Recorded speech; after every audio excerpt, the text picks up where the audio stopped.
blood-soaked ground, a devil's stream. Fire rains, the battle calls. Demons dance as heaven falls. Choirs wail, the damned ignite. Infernal's wrath, eternal night.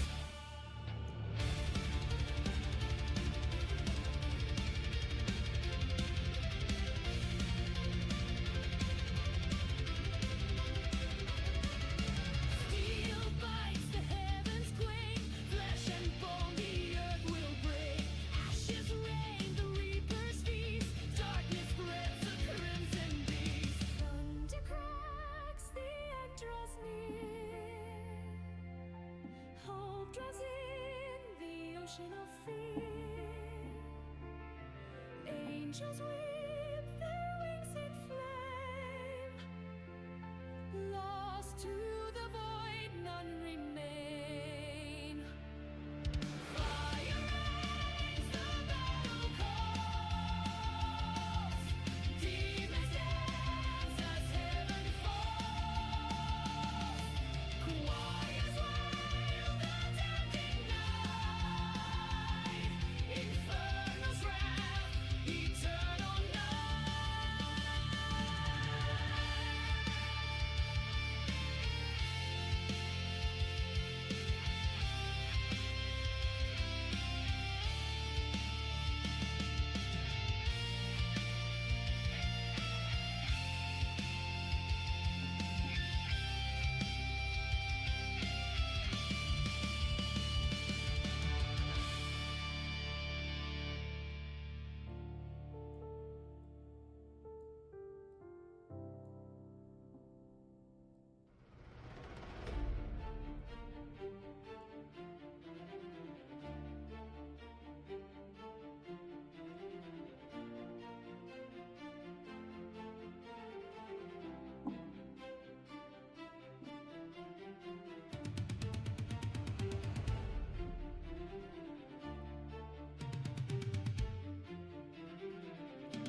Echoes fade, the war is done. A blood-red sky, a blackened sun.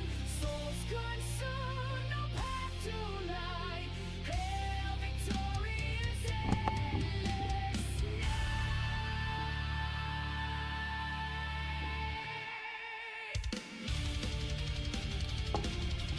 What's up, fuckers? Hello, hello, hello, hello. Hello. What's up, fuckers? How are we doing today? I don't think, hello. Everything's going fine out there, I suppose. It is Friday, September 19th? 19th? 19th? September 19th. I hope everyone's doing well out there today. Oh, goodness me. It's been a long day. It's been a long night. I got some stuff done in leagues yesterday after I hopped offline. I did a little bit of training. I tried out the new Gate of Elendis unlock that I got. Right now, I'm just doing a little bit of cleaning up. I think I've got everything into there now. Yeah. I'm doing a little bit of cleaning up in my bank. Let's go ahead and grab my strange rocks. Let's go ahead and get all these out of here. Boop, boop, boop, boop, boop, boop, boop, boop. So we'll get some kudos over at the Barrack Bank. We'll go ahead and remove all the placeholders. So yeah, I'm doing a little bit of bank cleaning up at the moment before we start getting into the chapter while I reflect on my previous day. Let's see. Yesterday we got monetized on Twitch. Let's fucking go. We hit affiliate status. Love to see it. Love to see it. Exciting day for me at least. I don't know about the rest of you. I'm sure everybody out there is super pumped up about this. Who am I kidding? Let's do potion. Yes, let's put, nope, not in there. We want these in here. So what's going on? Boop, Stayed up a little bit last night playing a little bit of Runescape, did a little bit of Slayer tasks, and then did a little bit of clue scrolls. So I did some clue scrolls. I got 100k as well as all of this Fashionscape. The new Globetrotter relic made it super easy to do clues. Incredible to see. Made it super easy to do, super easy to take care of, and we got all this Fashionscape out of it. I'm like in the red elegant shirt. Big fan. We also got some Guthix materials. We got a Guthix stole. We got some room plate legs. We'll use that for a task later at some point. Guthix robe legs. I wonder if that's a task to... Nope, not a task to equip a piece of Guthix. We need to finish up our... We need to finish up our Basilisk task at some point soon. Let's go ahead and start with that before we jump into tasks. I can take care of this, and then we can get started on some tasks, and then get rolling on the chapter. Let's see what's going on. Last night I played a little bit of Stardew Valley. Always a good time. My partner and I are working on a wilderness farm together. I will say, slightly disappointed at the lack of materials on the wilderness farm. Not materials, I should say. Lack of monsters that appear on the wilderness farm. There's a faster teleport than this. I could have done the fairy ring, but oh well. I don't think I'll need food for just 9 kills. I think I'll be fine. I'm level 84 now. Working our way towards that 100 combat level. What's going on? Woke up this morning, was having a rough mental health day. Never a great way to start, but hey, that's what Luffy's here for. I put on a One Piece edit. Watching Luffy for a couple minutes healed me right up, per usual. That's a nice hack. Whenever you feel bad, just turn on a little bit of One Piece and it makes you feel A-okay. Fixes most of your problems. At least, like, not fix, like, all the things are still happening, but gives me a better perspective. I hear a cat yowling in the background. So we have a new One Piece chapter. What happened in 1150? What happened in 1159? I haven't looked at it in like a week. That's right. We found out. So 1159 finished out with us learning that Monkey D. Dragon got Teach out of God Valley because he was there. We have another target who's been found at long last after 800 years. So this is Rock's kid.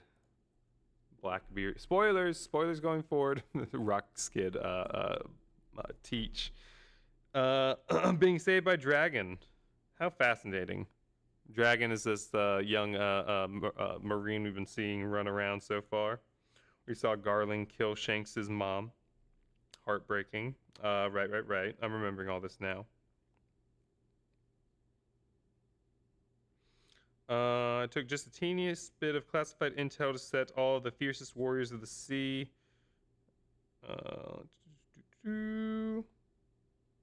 Because they stole Shacky. Got us to go save Shacky. We're going, right, boys? No question. I like that Rayleigh is shaking. Nobody else has, everyone else has hearts around them. It looks like Rayleigh doesn't. Again, the Rayleigh Zoro vibes are never going, or the Rayleigh Zoro linkage is never going to go away from me. Because, oh my goodness, does Zoro just get so uncomfortable when dealing with women? Just like it seems like Rayleigh does. Let's see, what do I need to do? I need to go here.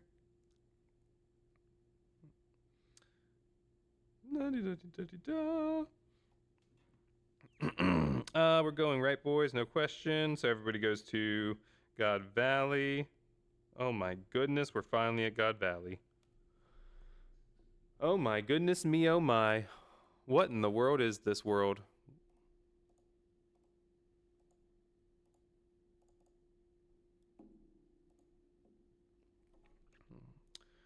Ooh, we made it back. Oh, how beautiful. Oh, this is a wonderful, I already have it pulled up. I hadn't looked at it yet. Oh my goodness, I love it. See full-size image. Here's our new chapter cover. Oh, look at him. Oh, look at him. I love him. Again, great time to be a Yamato fan. Great time to be a Yamato fan. Look at him down there. He's so little. We've gotten so many littles of my favorites. We got little Katakuri a couple weeks ago. Now we have little Yamato. Oh, we love to see it. Oh my goodness. So is this oh god, the chapter title. Okay, here we go, folks. Spoilers. Spoilers for not RuneScape. Spoilers for One Piece. Oh my goodness, this chapter title. All right, I've got to finish this Slayer task off, and I need to go to the Grand Exchange, so I'm safe. Teleport, Grand Exchange, teleport there, so we can get into this fucking chapter. Oh my goodness me, oh my. Let's see here. Oh my goodness me, oh my. Nope, give me that. Put you there. Put you there.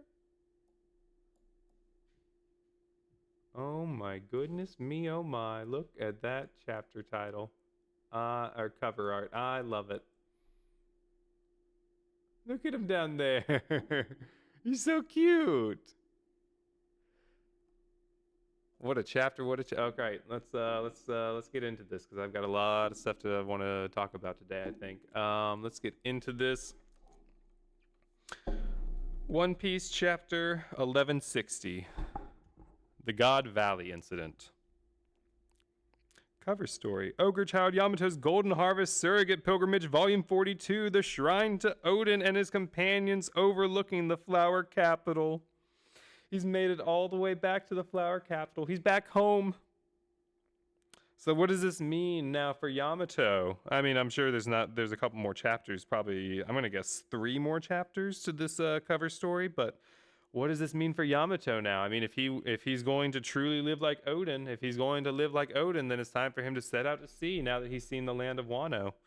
Now that he's recruited a couple people to make sure that it's protected while he's gone. Now that he's got his own band of scabbards to work with Momonosuke, being Paige and Ulti.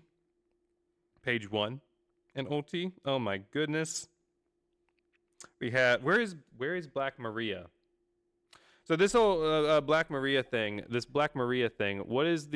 there a correlation? I'm just asking questions here, you know. People love to just be the asking questions person. I'm just asking questions. Is there a correlation between Black Maria and Kazuki Moria? Those are very similar names. Wouldn't be the first time a name's been wrong in some way or another in this series. Wouldn't be the first time, I'm just asking questions here. Where's Black Maria, though? Because I'm still not convinced that Moria and Maria are not a part of the Galela Giants. That's the name of them, right? Galela? The old band of giant engineers? Anyway, I sure hope so.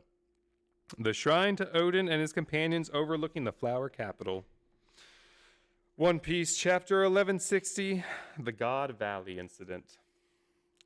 Fuck, we're in the end game. Feast your eyes upon the Davy clan. Boo, the most hated of people.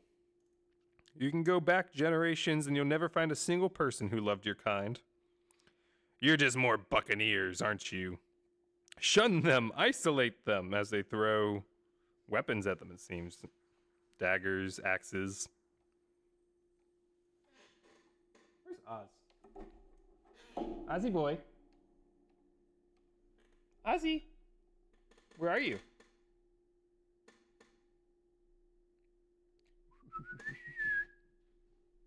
Oh, are you under the bed? Hi. Good boy. You okay? You good down there? Here. Stay. I think I can bowl this over to him. Hang on. Let me see if I can get this. No. Stay. Stay. Wait. Wait.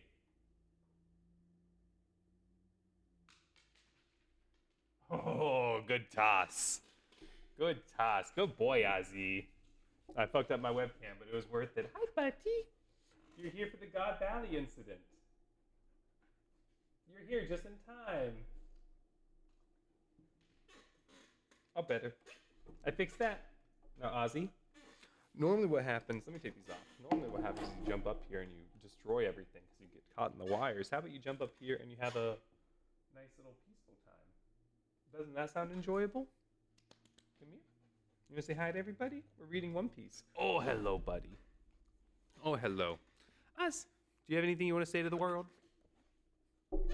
You've got a microphone right here. The whole world out there is your oyster. Anything you want to tell to the people? Any points you want to get across? No, you're just happy to be here? You just want to get in my lap? Okay, come on up. Come on. There's a good baby. Can you sit? Hey, sit down. Oh.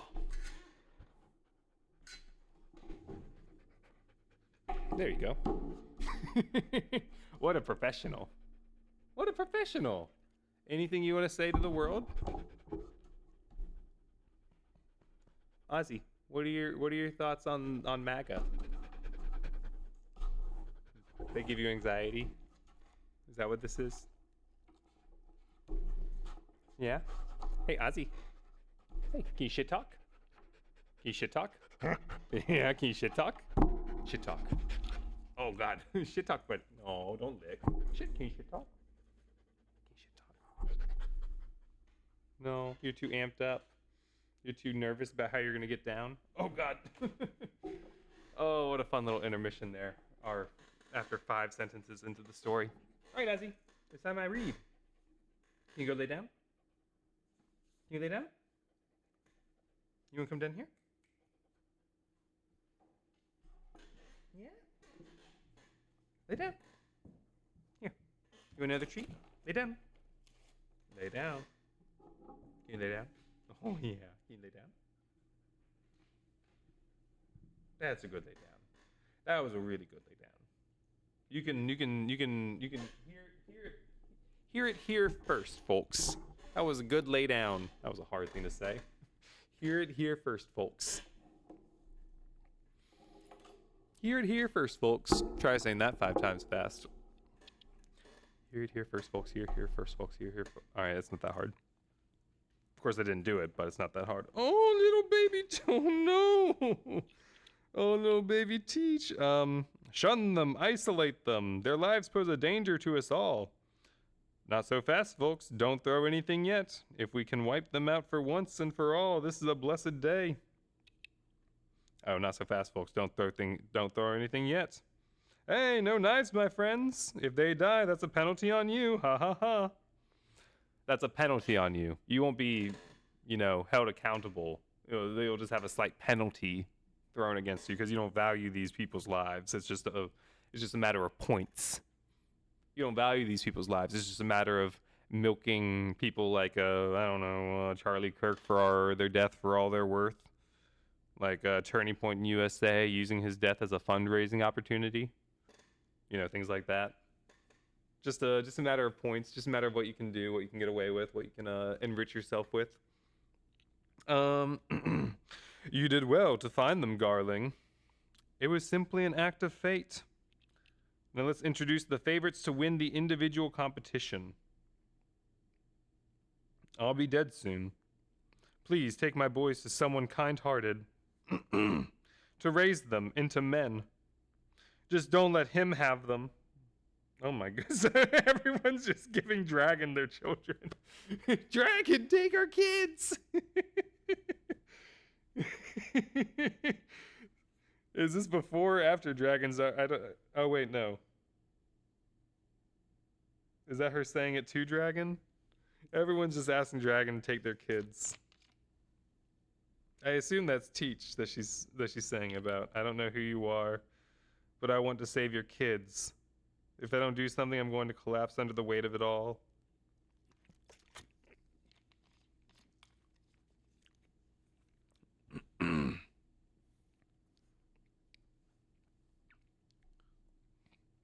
We've already introduced the 13 super rare rabbits. They're worth 10,000 points each.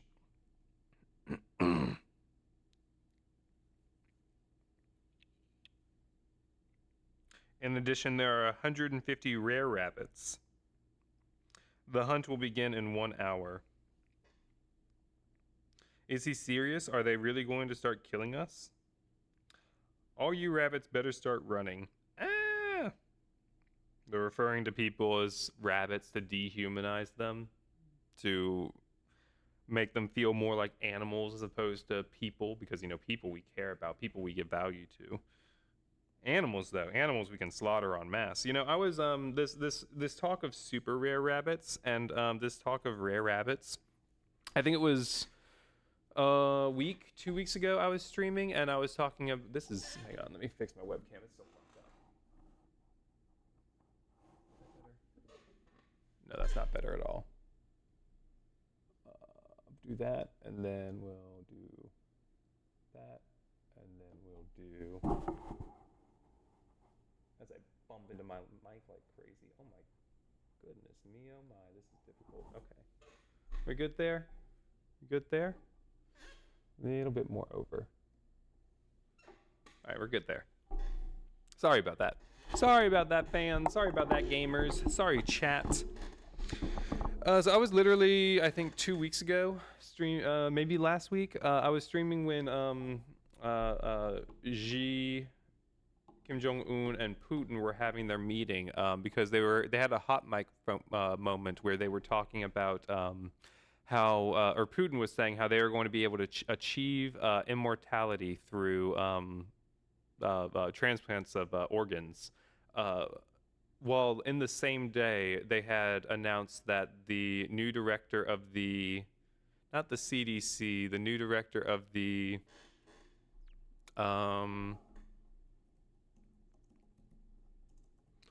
Silicon Valley bro, who was made head of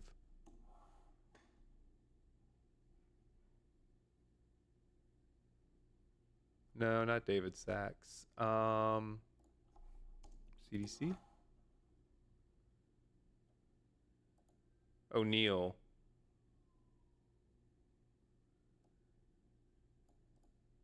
Is it O'Neill that I'm thinking of?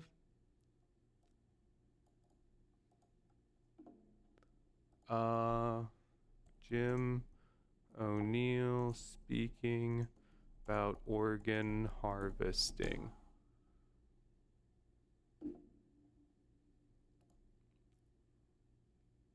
Yeah, it is this fucker. Yeah, so the same day that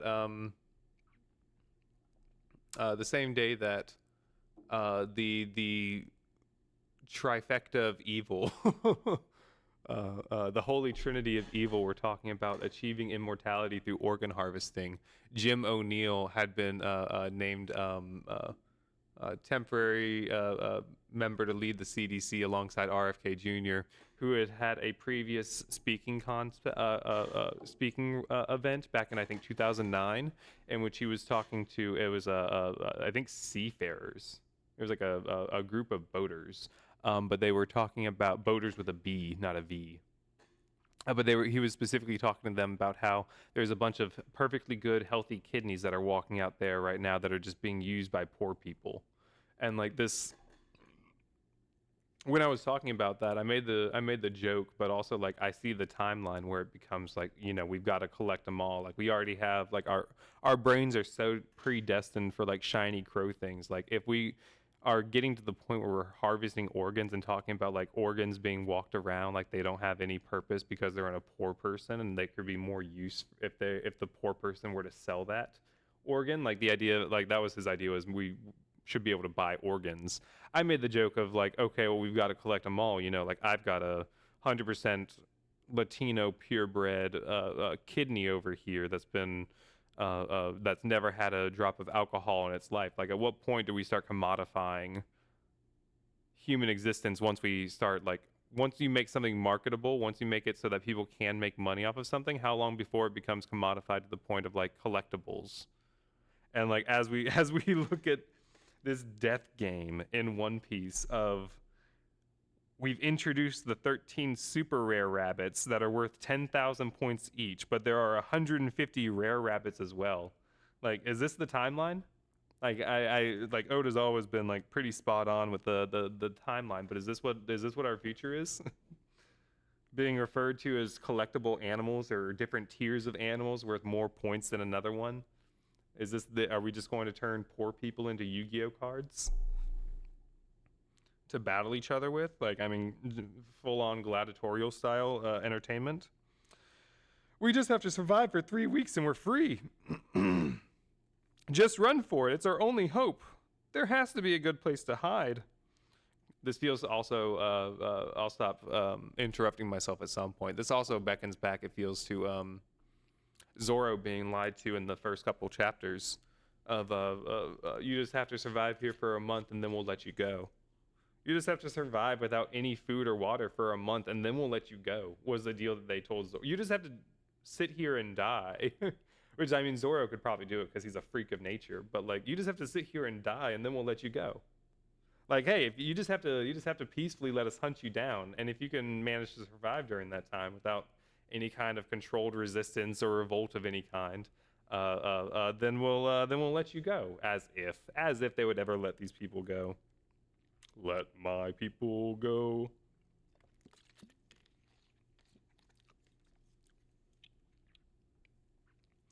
Just run for it. It's our only hope. There has to be a good place to hide. Let the hunt begin. Oh, ho, ho, ho, ho, little rabbits, where are you? Awa, hawa. Hush, baby, don't cry. Found myself some rabbits. No, just let our baby live. Please, I beg of you. Blam, blam, blam.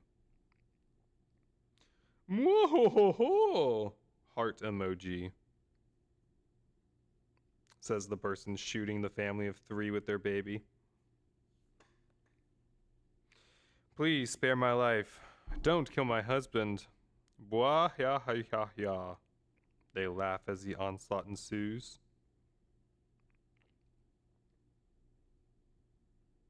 Again, you know, these are celestial dragons that are running around doing the mass onslaught at the moment. The celestial dragons who have been protected by the statutes and the roles of society. They are protected by the enforcing class. Their rule is enforced by the ruling class. Their care for anybody lower than them is non-existent. We see them laughing as they slaughter families that are begging them to not harm them, to not hurt them. They laugh the entire way. But what's the first thing that happens when somebody has the audacity to take a fucking fist to the face of a celestial dragon? What's the first thing that happens when Luffy says "fuck this shit" and punches the hell out of Charlos? Hell is brought down. What's the first thing that happens when a person that is assumed to be left-leaning, isn't left-leaning, but is assumed to be left-leaning, does a crime? The bullies, the fascists, go up in arms and they do everything they can to stomp out anything that they deem as political dissidents. I talk a lot about the determinationship of terrorist, the labelship of being a terrorist, and especially reading One Piece, because Luffy, by all definitions, is a terrorist. However, like, the way in which that designation can be placed is incredibly arbitrary. It can be determined by simply the person that is in charge, as we've seen Trump ruling cartels as terrorist organizations as an excuse to be able to bomb Mexico. Meanwhile, at the same time, he's also now going to be calling Antifa a terrorist organization, from my understanding. I'll talk about that in a little bit, I think, today. But the designation of Antifa as a terrorist organization. I say this as somebody who's been left-leaning for, who's been pretty far left, I would say, for, what year is it? 2025? 10 years now?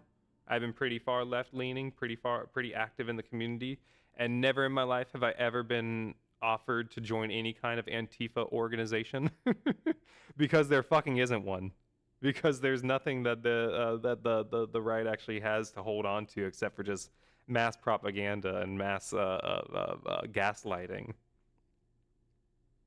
They manufacture their own consent to then enforce their rule and thumb on anybody they seem not fit. And right now we're seeing that happen as Jimmy Kimmel is taken off the air. Right now we see that happening as Dan, what's his name, the CEO of Twitch, is being brought in before Congress to talk about the radicalization of the left on his platform, specifically, presumably going after Hassan, the largest left content creator journalist out there, the only person with a decently sized platform actually fighting the good fight. You know, you look at a lot of other progressive Israel supporters, the oxymoron there. But all this to say, if you're reading One Piece and you don't believe that the Marines are the problem, if you're reading One Piece and you don't believe that the Celestial Dragons are the problem, then you lack media literacy and you are a part of the problem. I hope you learn better. Like the idea of being on this side is heart-wrenching. And so what do you have? You have a liberal Garp. You know, Garp doesn't want to own slaves. Garp doesn't care about having slaves, but Garp is also going to bend his thumb to protect the ruling class, whatever means necessary, apparently. We'll see what happens this chapter, if we get anything from Garp this chapter. But Garp is willing to protect the people that are going out and slaughtering families while laughing in their faces as they beg for mercy from them. Garp is willing to pretend these people while posturing and virtue signaling about wanting a better world while protecting the means that are harming the world. Meanwhile, you have his son, Dragon, who said, I saw no justice there, and took a more revolutionary approach and said, no, this is fucking done. We're tearing the structure down. This structure that causes harm to people, this structure that kills people for sport. No, we're tearing that to the ground. Please spare my life. Don't kill my husband.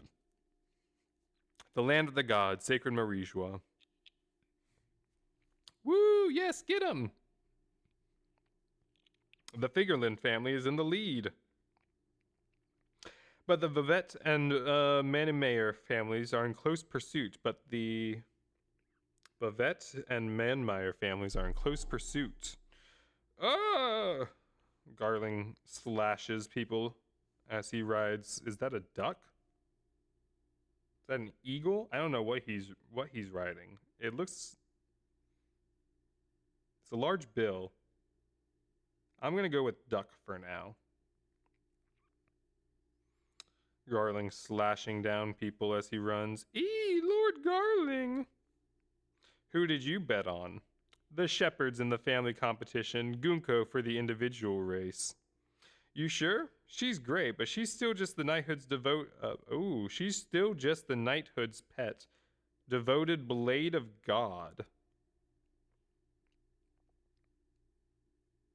She's great, but she's still just the knighthood's pet. Devoted blade of God.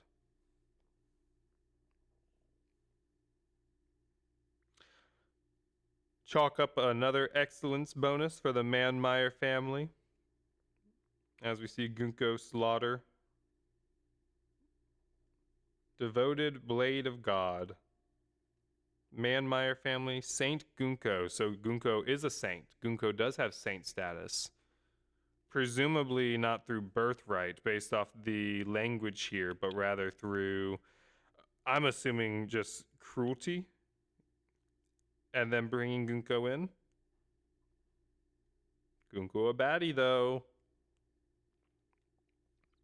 I'm so jealous of St. Garling. He's gonna bag this beauty to be his wife.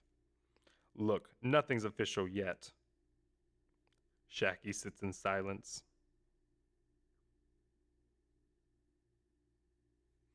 Ah! Ooh, you got yourself real high up there. Oh, this fucker, Sommers. Don't worry, you can jump down. I've got a nice cushion of thorns waiting. No, stop! Stomp. Wow. Interesting thing here about Summers is while we see Garling and Gunko both going for mass, they're going for quantity. They're going for multiple people in their strikes in their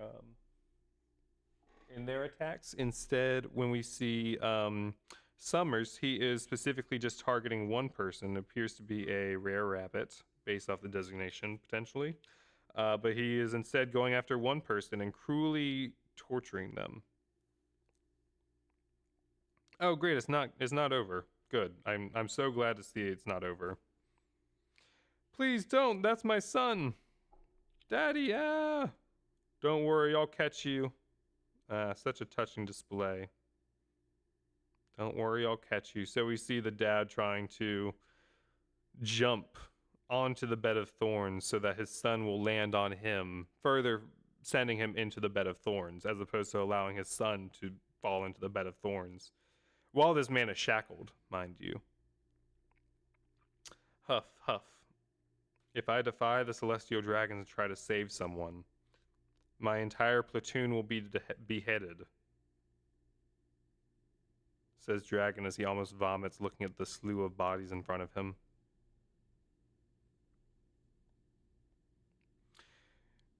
Is everyone here then? Of course, sir.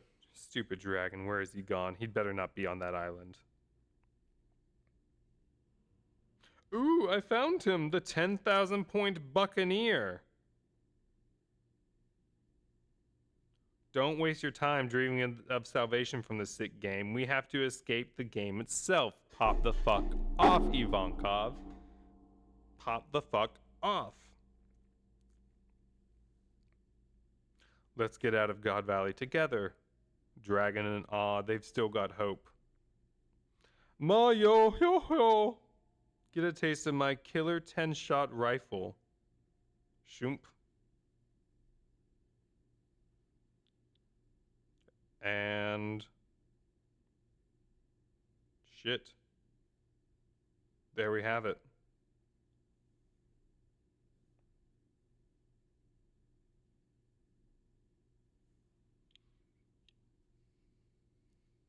Oh damn, I've really done it now. Dragon just shot down a celestial dragon.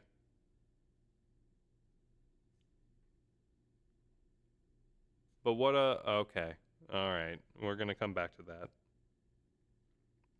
Page 8 and 9. No, we're not going to come back to that because I'm going to lose my train of thought that I have right now. So here we... Oh my god. Alright, so...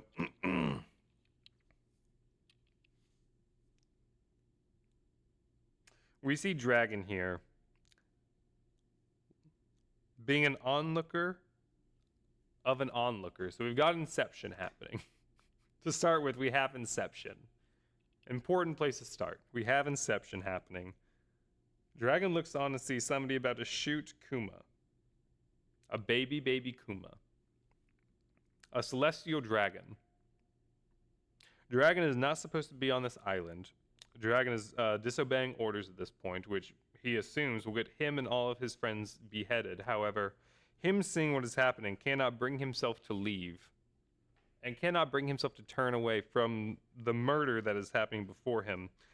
And so he sees Kuma and Ivankov about to be gunned down by a celestial dragon. And he, based off his face and reaction, is entirely in awe over the fact that they entirely in awe over the fact that they are still hopeful. That he found a group of kids that still have hope in the monstrosities that he's seeing before him. Kids. There's a couple of adults there, but it's Ivankov and Kuma and Bonnie that are showing him that there's still hope. And what does Dragon do is he steps and intervenes and kills a celestial dragon. Shoots a celestial dragon, kills one, the highest crime you can possibly commit in this story. Upwards of the highest crime you can possibly commit in this story. And Dragon does not hesitate to do so in order to save those that the government has deemed not only as expendable but also as like a necessary thing to get rid of. Dragon defies his orders specifically and saves them. Not only does that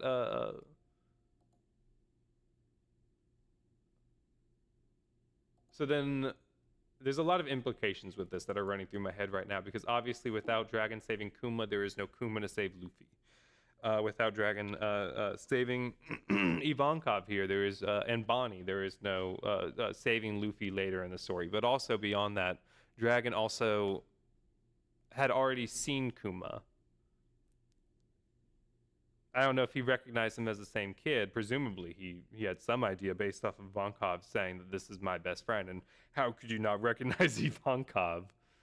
Even after a couple years, that head of his ain't changed, and that hairstyle's pretty similar. So, like, oh my goodness.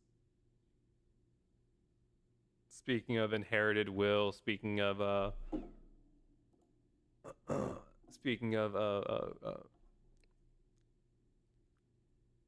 everything being connected, speaking of everything being an act of fate. God, I love Dragon. Dragon's really, Dragon's rising in ranks this chapter for me, let me tell you.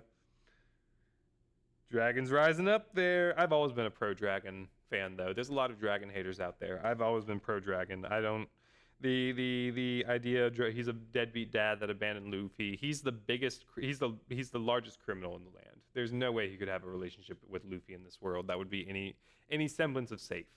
In the same way that, like, Bonnie isn't going to be teaming up and joining the Straw Hats because Bonnie is a child.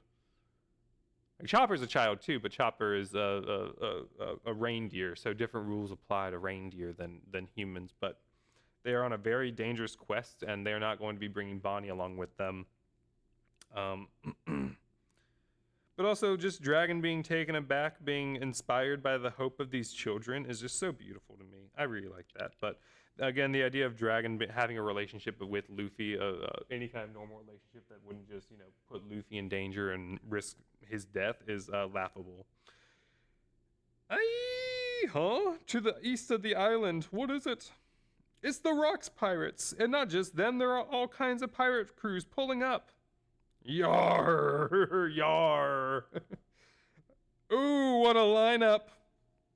What a panel. All right, folks, Shaky, Treasure, Devil Fruits, there's no point to us killing each other over them. I propose a temporary team-up. Bring back the treasure and we'll split it even. No complaints about that, I trust. But we can't split Shaky. She's gonna fall in love with whoever saves her first, obviously, says Shiki. Yeah, you're not gonna beat me to her, says Silver Axe. Silver Axe. Shaky. Oh wait, that wasn't Shiki that said that. That's Shiki. Shaky's gonna fall in love with whoever gets the most treasure. Shaky and Shiki. Shaky and Shiki together? I don't like the sound of that. You have fun with that. I'm just concerned about my friend. And if she falls in love with me, well, I'm not complaining. Whitebeard. I'm just concerned about my friend. It makes me want to cry. I'm tearing up actually over that. What are you talking about, Newgate? Is that Stussy? Yeah, that's Stussy. Gloriosa, but if I save Shaky, then maybe Roger will be grateful to me. Strawson, Wang Zi stayed behind on the island. We'll ban him from her bar. Big Mom, you're all fools. The entire world could turn upside down and Shaky never pay attention to you. Kaido, are you really gonna give me a devil fruit, Lin Lin? Oh, Kaido. What I think is interesting is, why is Kaido interested in Lin Lin giving him a devil fruit? Like, why wouldn't Kaido just be going out and getting his own devil fruit? I mean, I think Kaido's curious and doesn't necessarily understand about what devil fruit to pick, and so he's putting trust in Big Mom, who I assume is their friends. they're friends at this point. But I think he's just putting a lot of faith in her to get him a powerful fruit. Like I don't think Newgate's going to. I don't think Whitebeard's going to be focused on making sure that Kaido is as powerful as he can possibly be to cause as much destruction as possible. But Whitebeard, you have fun with that. I'm just concerned about my friend. We love Whitebeard. That's my dad. Whitebeard is dad. Fire! Ignore them. Charge through. Look out! You're wasting your time, Navy. Follow my lead, Rocks Pirates.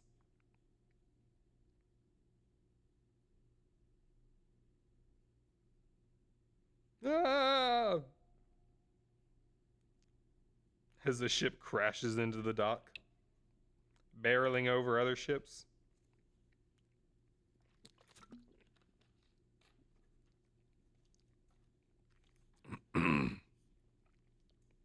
Oh no, pirates have arrived. What are you doing, Navy?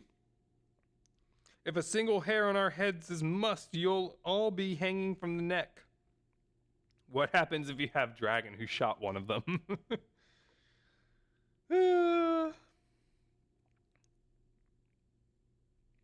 Urgent report. Attention needed on the western coast. Here we've got Dragon with baby Shanks and baby Shamrock. It's the Roger Pirates. Move all the celestial dragons to the center of the island. They mustn't be harmed under any circumstances. What's happening is like the end of the world. First Rocks, now Roger. The Roger Pirates have landed. Oh, I'm excited for the next page. I'm excited for the next page. What am I about to turn into? I'm gonna rescue Shaki. None of the rest of you have a shot, so focus on the treasure. Roger jumping into action. Oh, he's such a cutie. I can't wait for old Luffy. Rayleigh, Gabon. Here's Gabon. Take back Shaki. Whoa, okay, sorry. Damn it, can't focus on the game. Garling's pissed. What is going on here? Just do something. Pull the Navy back and protect the Celestial Dragons. The Holy Knights of God are stepping in. So we've got Summers, we've got Killingham, we've got Garling, we've got Gunko's here somewhere. I don't see her in this panel though. Who is that? I don't think we've met them yet. I don't think we've met them yet. Or them. You're not Gunko, are you? You're not Gunko. You're wearing pants. You couldn't be Gunko. Isn't that a fun thing? What a fun quirk. Pirates are landing on every shore. Fight back, battleships. Don't let them disembark. It might be too late for that. What's going to happen when they find the dead Celestial Dragon? That's what I'm wondering.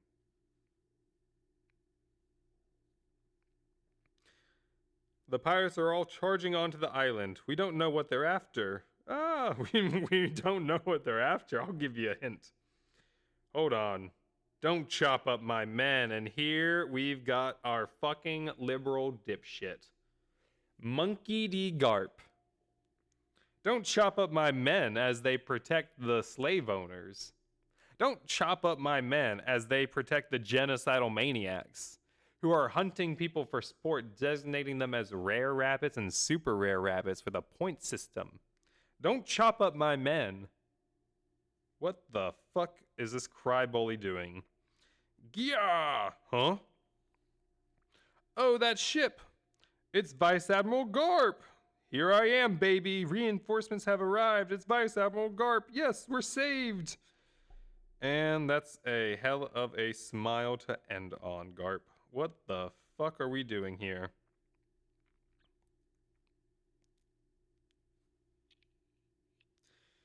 What the fuck are we doing here? So we've got Vice Admiral Garp here. We've got the God Knights. or Holy Knights of God here. We've got the Roger Pirates here. We've got the Rocks Pirates here.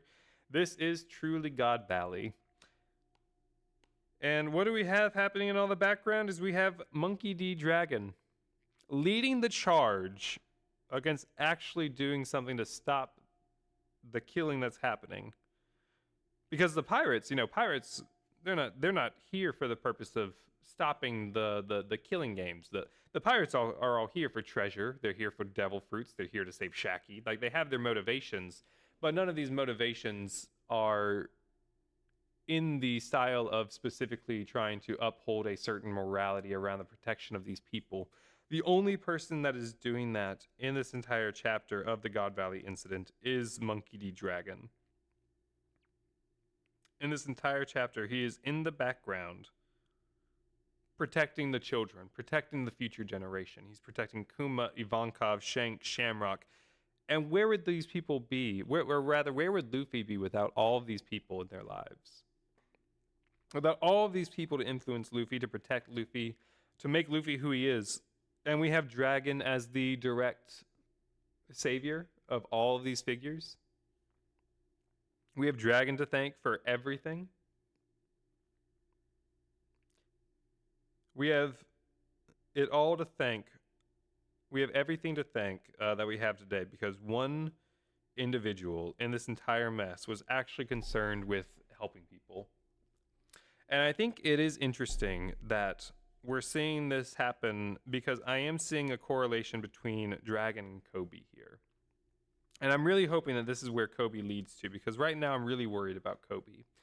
Because it seems like Kobe has been indoctrinated by this Garp boomer mindset, where before, Kobe's main intention, Kobe's main purpose was to protect people. Kobe's main purpose was to save as many people as possible, and we've seen that time and time again, up through Marineford Bowl. And now what do we have? We have Kobe joining a outside militant group that doesn't have the same restrictions on it as the actual Marines Navy. This is in an effort to be able to abandon them without having to worry about saving them. This is why Garp specifically had to step in to go and save Kobe, as opposed to the Navy actually going and doing something about it. Garp would have disobeyed orders if he had been told no. He didn't ask to go and save him. But I worry that Kobe has been malleably shifted from somebody who was more focused on specifically making sure that they can save people, instead to now what we I think last left with Kobe on was Kobe saying that he has to stop Luffy from achieving his dream.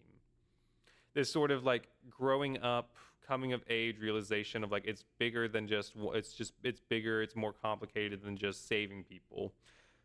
But at the same time, that's what we see Dragon doing here. He's not faulting his moral code. He's not stopping himself from doing what he thinks is right.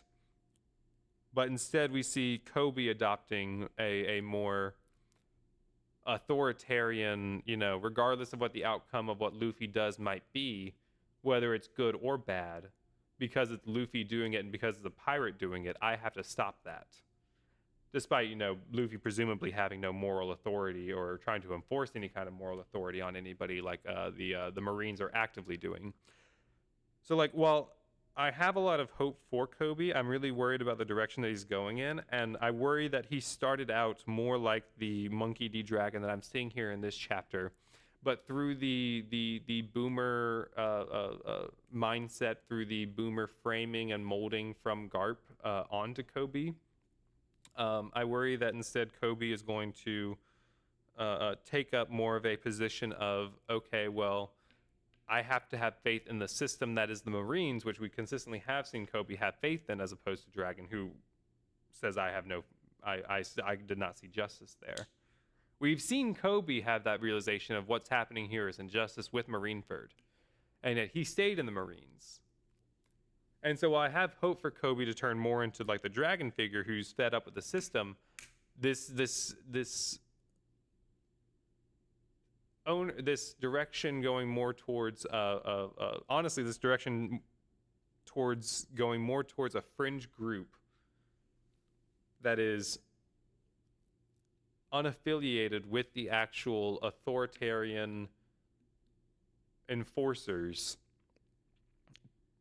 in the sense that your actions aren't directly correlated to them specifically, feels a lot more alike, a lot more akin of like this Gen Z generation being taken up and being like groomed online and being groomed by like the way in which like the younger generation of men have specifically been targeted has been incredibly predatory. But essentially the way it works is you get them into the YouTube algorithm, you get them online, whatever outlet that may be. But you know, as soon as they like a Mr. Beast video, then they fall victim to the algorithm. Now, after liking a Mr. Beast video, they are then subjected to you know, Joe Rogan.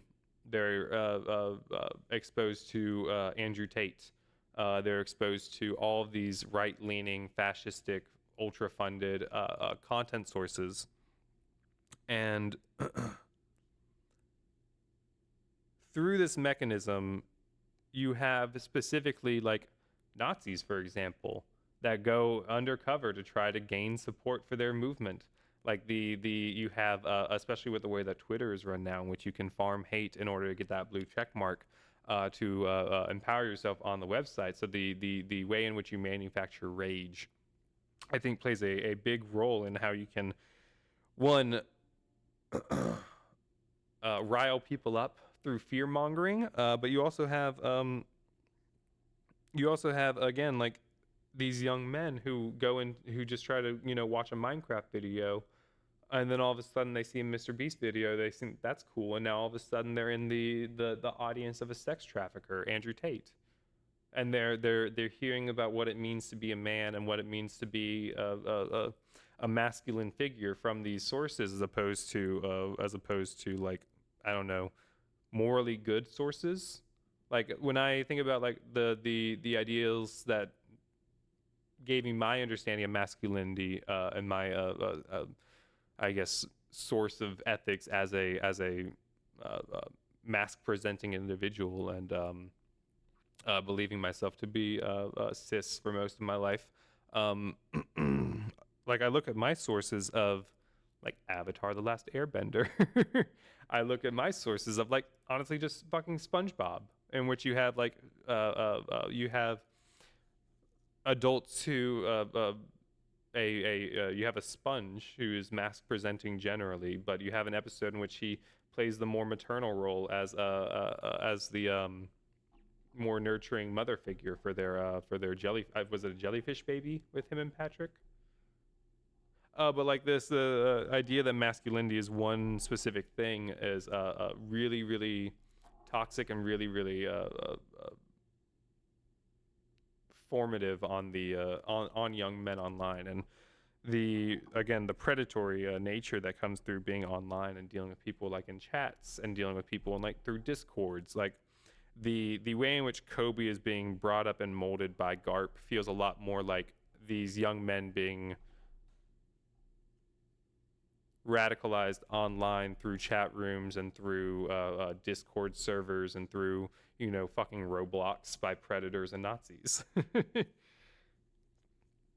Well, I wouldn't say Garp is a predator. I would certainly align Garp with the Nazis here. Garp is stepping in and saying, don't chop up my men that are protecting the people doing mass genocide for sport.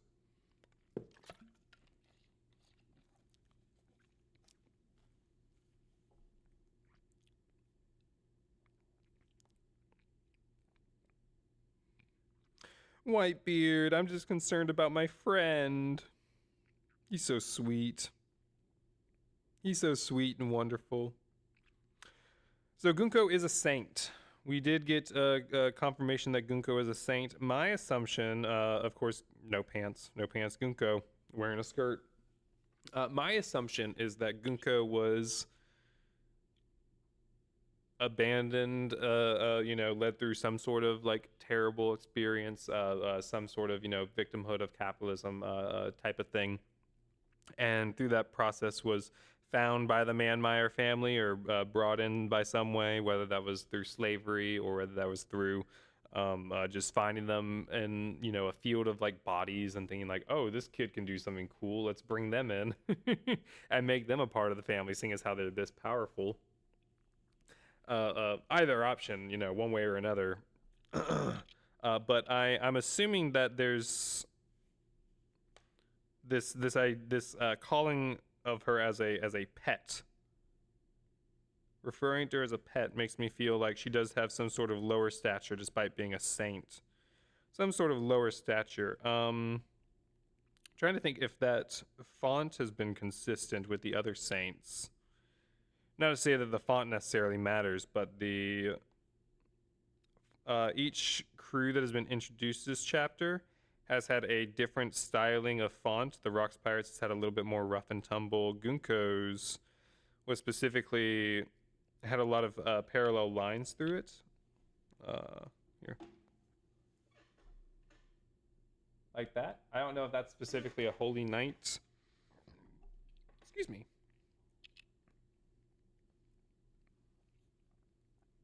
Font style. Let me see if I can find. No, not the Birth of Loki. Good chapter. Good chapter. Oh my gosh, we've just come so far. We have just come so far. Ah, Loki, he's so big. He's so strong. Tusk Principle. This is when we first get here. What I'm afraid of. Let's get out there. Where is the chapter that we meet Shamrock?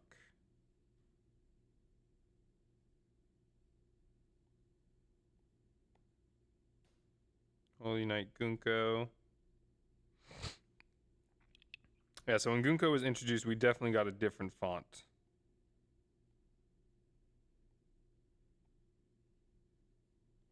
I miss my team. I miss Sanji. I don't have to miss Yamato. I get a Yamato every chapter.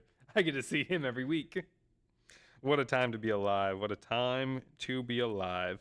Hey, you breathed on me. Let's look at Saint Fingerland. Introducing Shamrock. This is the chapter I wanted. I'm so talented. La-di-da-di-da-di-da.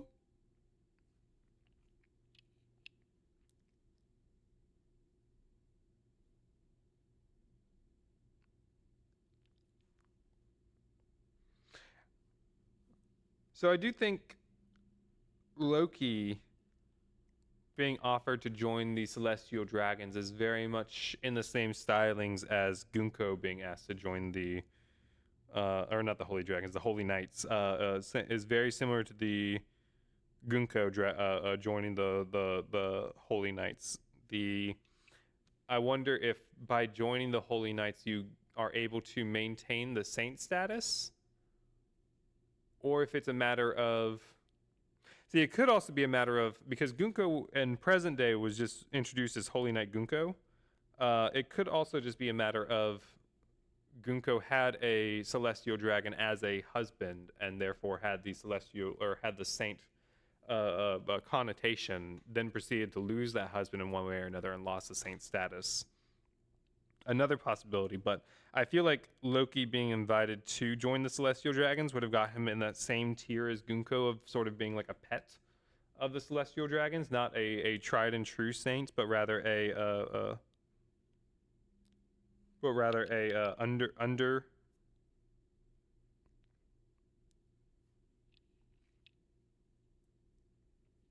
But by the same notion, we actually don't know yet if Shamrock has the saint status, because Gunko didn't in the chapter before here, but now has it in the past. By the same notion, Shamrock didn't have it before.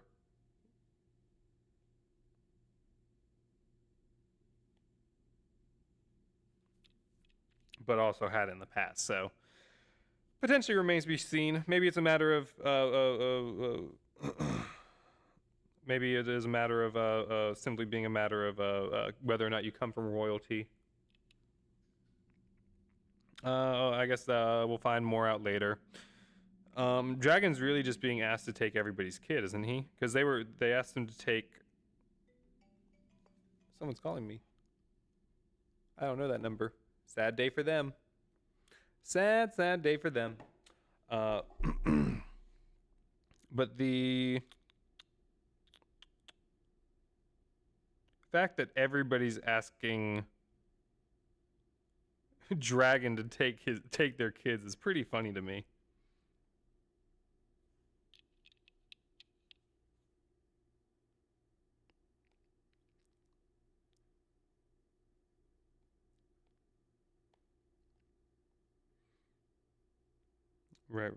Right. Navy sailor, monkey D dragon. We're using tear gas. Put on your masks.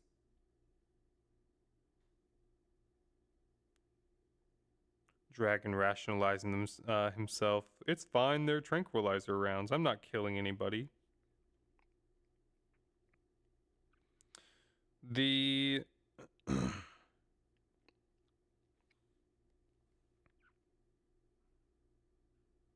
way in which authoritarian and fascistic governments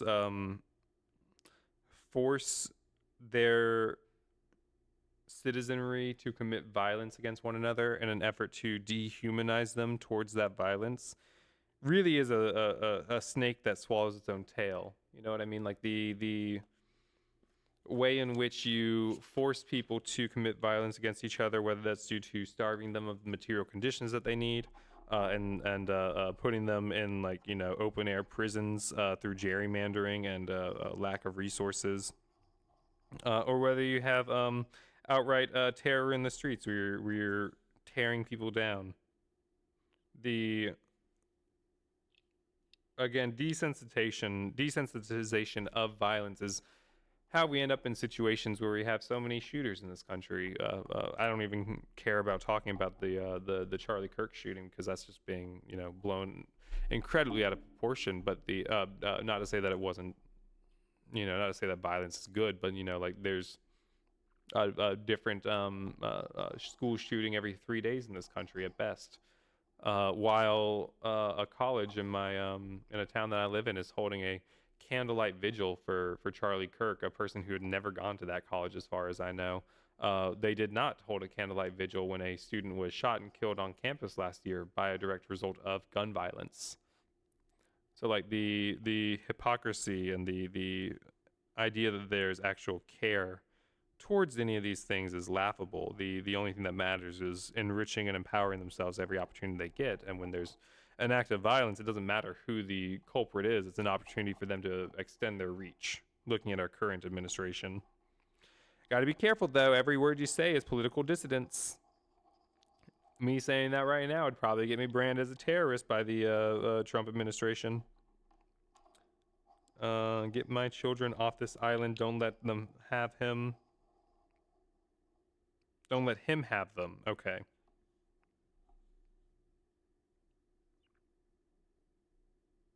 So wait, who do we see talking to Teach then? I wonder if that's Shaki talking to Teach. Or if that's his mom?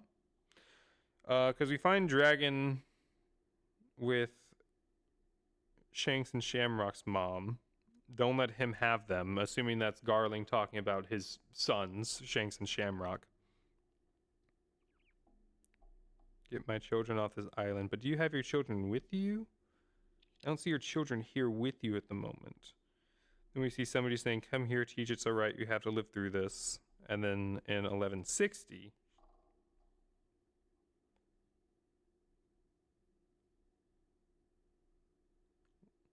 we see her hugging Teach. I'm assuming that's Teach. He's got fucked up teeth. So, I mean, I'm assuming.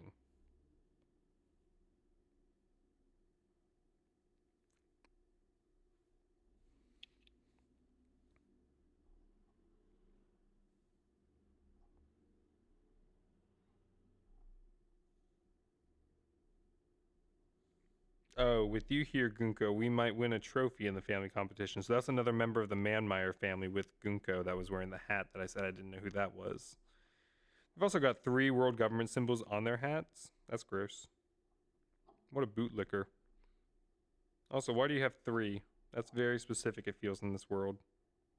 I know somebody that's got some ideals of 3 behind them.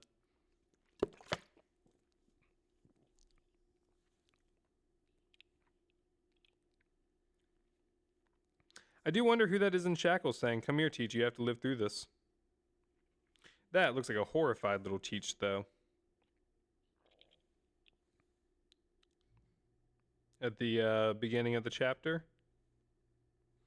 Yeah, they've got the same bottom eyelashes.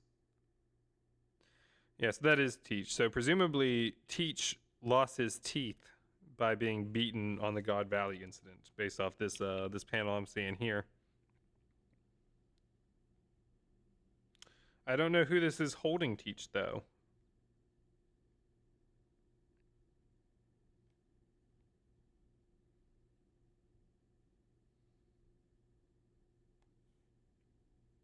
It looks like somebody with short hair.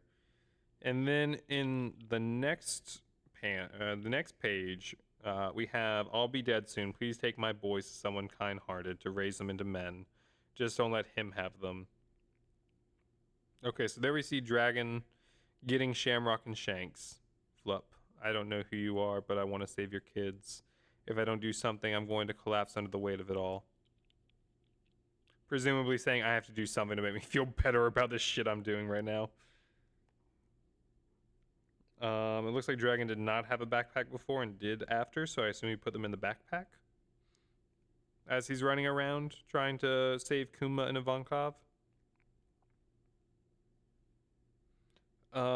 Then what happens? Do we see any more Teach in this chapter?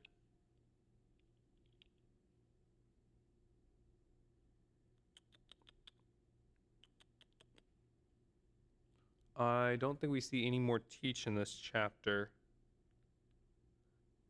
No, stop.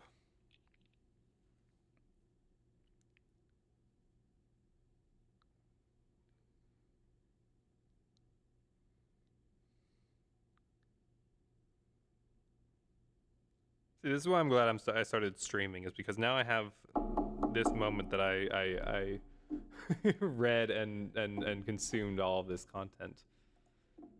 Imagine me not being live and just reading this chapter on my own. That would have been so sad. I wouldn't have the memory saved on film.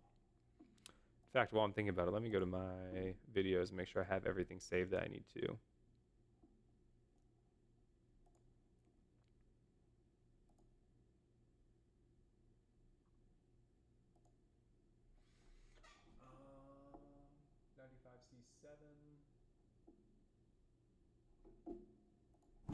Let's make sure I have everything saved that I need to real quick.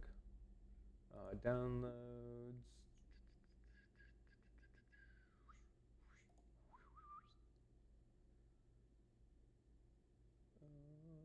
73C3. 95C7. Right. Tools easier for them. That's me. That were assassinated. I remember that. House terrorist. I was here this day. Or rather, interpretation. All right. We have that. So that's yes, 95C7.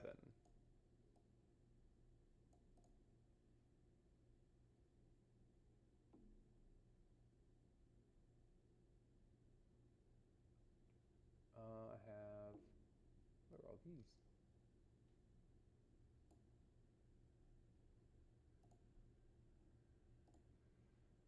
You are A97ED.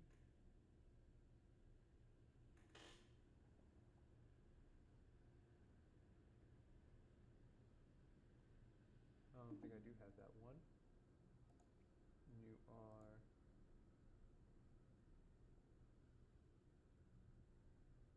Okay.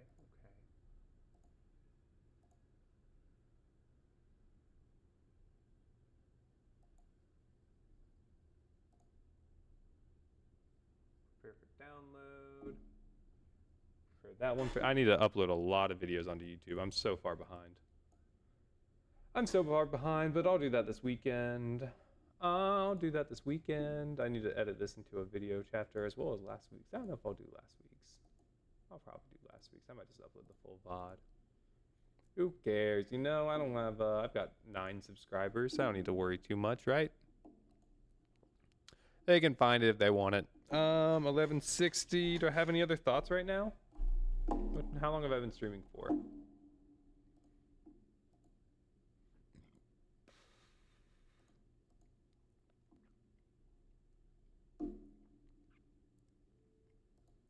Hour and 16.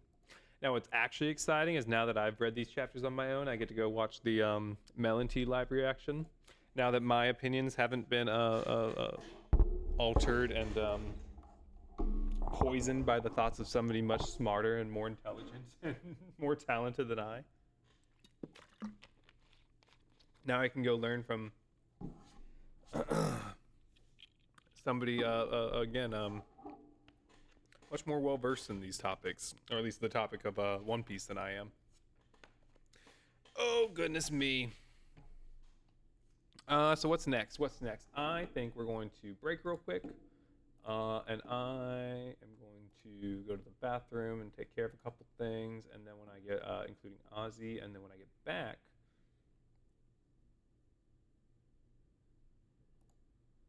we'll start talking about news and playing some Runescape. Ooh, trans people are a domestic terrorist threat.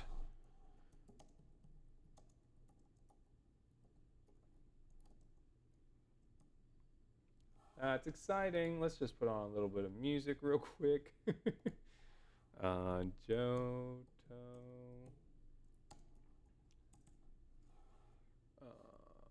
Johto music. We'll just put on a little bit of Johto music real quick for a couple minutes while I'm gone. Jazz session sounds fun.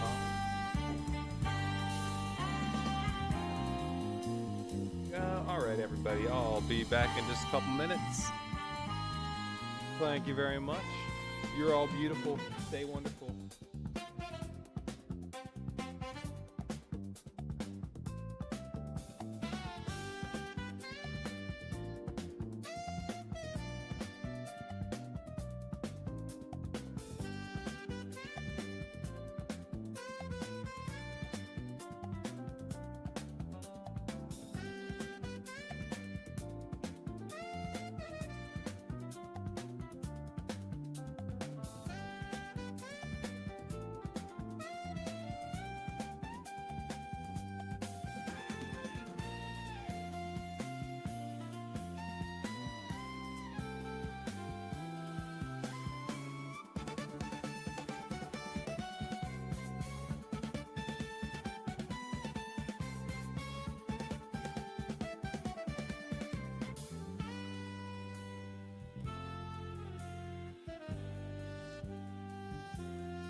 All right.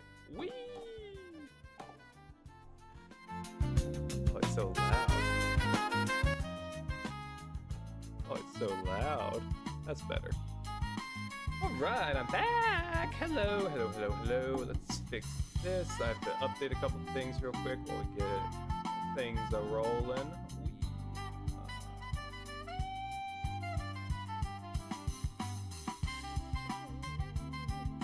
All right, so let's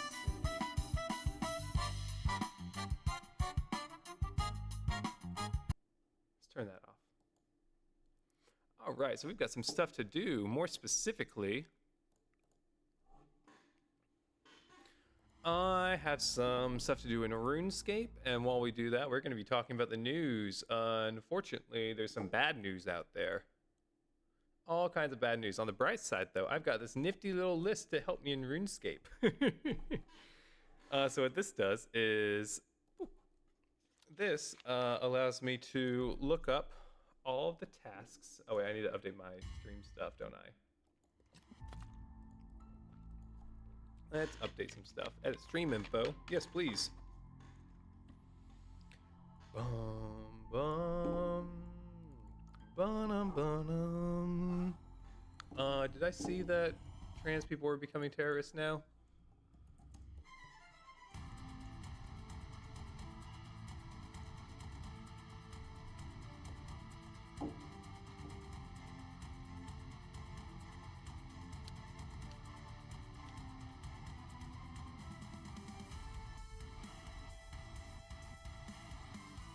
Okay, lots of news to cover today. Some breaking news today coming out of the White House. President Trump on Wednesday saying that he's designating the left-wing anti-fascist Antifa movement as a terrorist organization.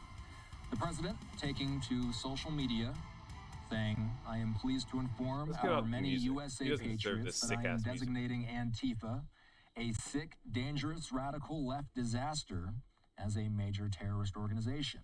I will also be strongly recommending that those funding Antifa be thoroughly investigated in accordance with the highest legal standards and practices. Thank you for your attention to this matter." Retired Marine Intelligence Officer and host of the Strap podcast, Hal Kempfer, is here. Hal, we don't have specifics at this hour. What questions do you have about the president's announcement?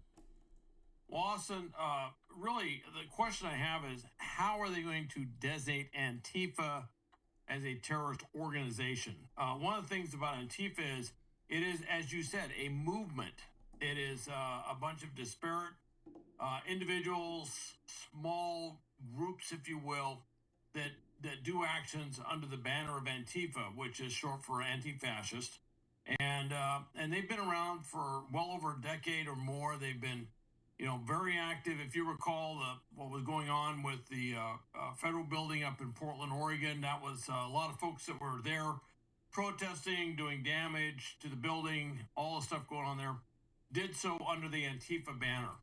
So my first question is, how are you going to do that? The other question too is, we don't have we don't have clear federal law on domestic terrorism. That's also been a big area of how do you define domestic terrorism versus terrorism per se. So this is saying, well, I'm designating them as a terrorist group, but I don't have a body of federal law which defines what a domestic terrorist group is as opposed to an international terrorist group. He's already kind of gone out there and designated the cartels, the drug cartels, as terrorist groups, so they're narco-terrorists.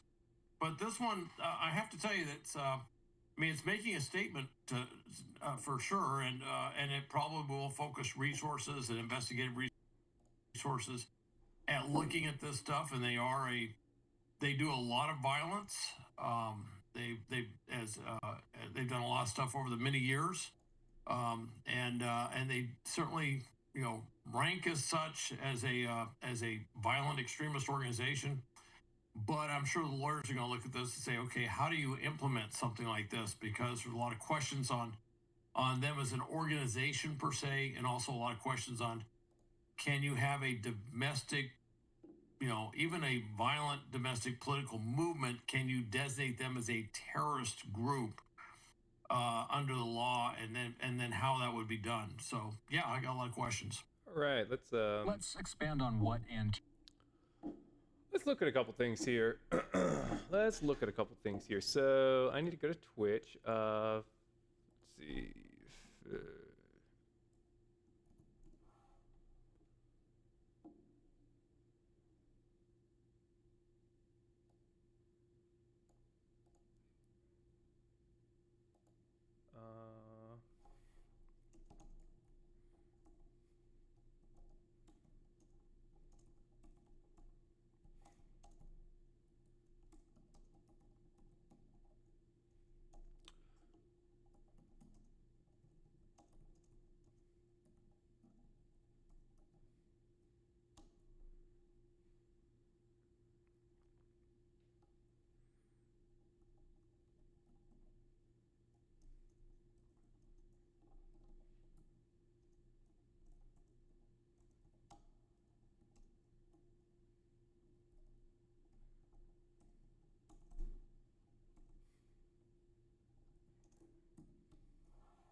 La di da di da di da. Switch on over.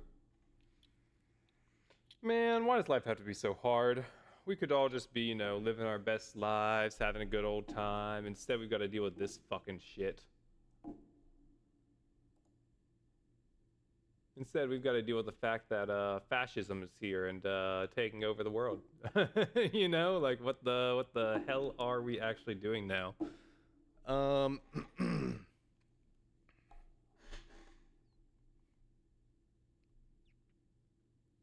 Let's see. Do I want to create something?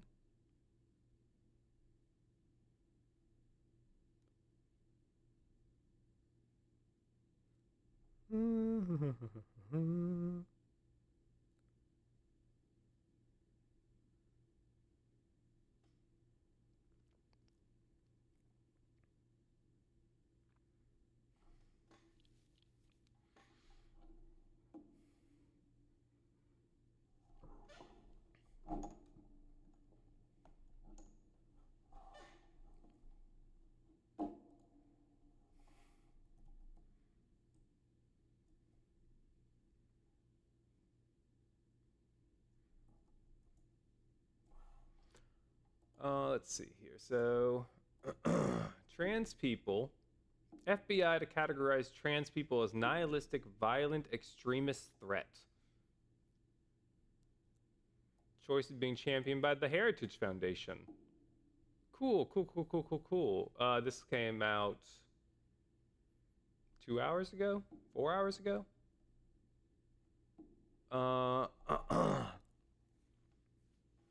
The Federal Bureau of Investigation is reportedly preparing to categorize transgender people as violent extremists, a categorization supported by organizations affiliated with Project 2025.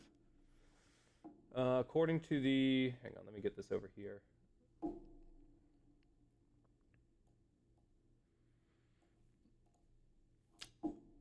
La-di-da-di-da-di-da, la-di-da-di-da-di-da.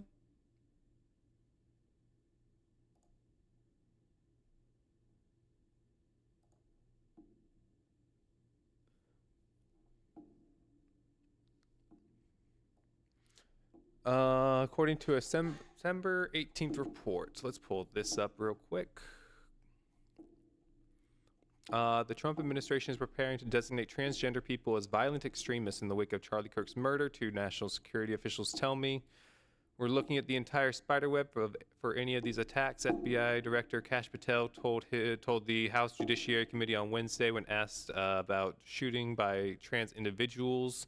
They, Attorney General Pam Bondi said after the Kirk murder, are putting this crazy ideology in our schools. Echoes the growing view of many in Trump's inner circle that a cult of gender ideology is behind an explosion of violence by some as yet identified radical left. Fuck. Yeah, I mean, I knew this was coming. I knew this was going to be happening. 2 days before Kirk was killed, Trump condemned transgender insanity. In an interview about the shooting, he blamed the radicals on the left, saying they want transgender for everyone. What's so obnoxious about this is that also Trump used to be fine, like he used to be pro-trans. Like he didn't he when asked about the bathroom thing, his answer was the reasonable. Why the fuck are you asking? I don't care. Like in 2016, he didn't give a shit, but now all of a sudden, now that it suits to other somebody.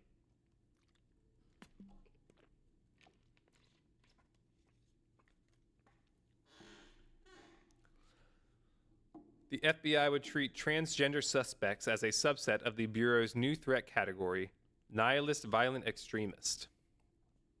This year to replace the Biden era label, anti-authority, anti-government violent extremist, agave. Created to categorize January 6 rioters, other right-wing groups.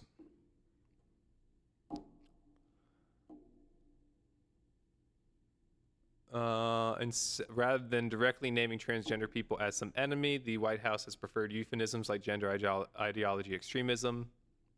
Signed an executive order establishing federal policies defining sex as an immutable biological reality of male and female. It's funny because it has nothing to do with being men and women. He also signed an order to keep transgender individuals out of women's sports, which has no merit or actual like foundation behind a reason as to why. There's no science to support that should be the case. But whatever, who cares about science? That promotes gender ideology. So what does this mean? Chemical, what does this mean for people on a day-to-day?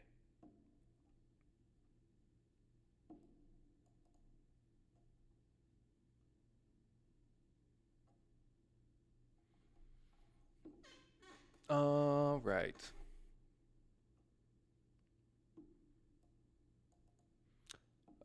Yesterday, Trump announced that he was designating Antifa as major terrorist organization. The White House reportedly drafting an executive order to that effect.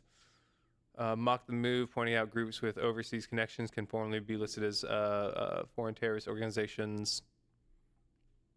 There are some 4,000 Americans so named with no foreign nexus.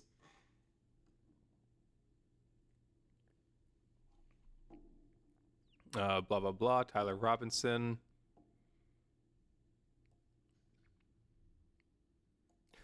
It's perhaps not too surprising that the Trump administration's war on DEI is now encompassing the transgender community. Yeah, it's just now starting. It's just now starting to affect the transgender community. But while the DEI crackdown is likely to be reversed by subsequent administrations, given the sheer number of people it affects, federal designation of trans people, who account for a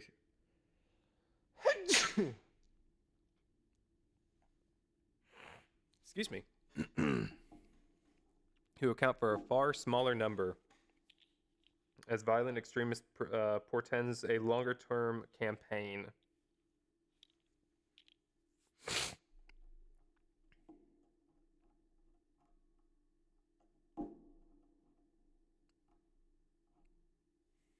All right. Well, that's pretty exciting. Well, that's really exciting, isn't it?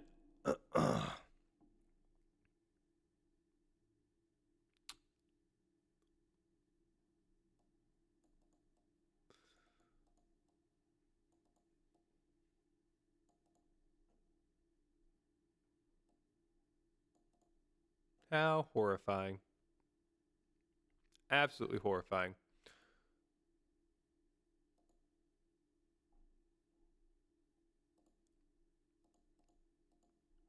I mean, it's classic fascism, you know. They start with the trans people,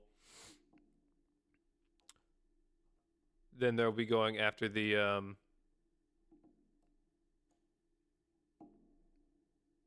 they're the same thing. That's super cool. Then they'll be going after gay people, and then they'll be going after anybody who's sympathetic towards gay people because that'll be deemed as political dissidents. From there, they you know, people get upset over the fact that their friends and family are being taken away from them, and all of a sudden they're being arrested and they're being detained because they're going against what the government deems. Like it doesn't stop with trans people. It doesn't stop with the left. And so like enabling your political party to be weaponized against those communities is only going to harm you in the long term. It's only going to harm yourself. But of course, I've never met a conservative that can think in the long term. Never in my life, anyway. Hello, welcome in.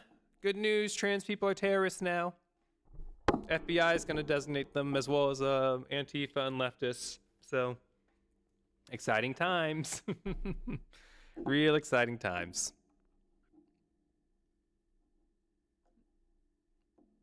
Talk about an overreach of power.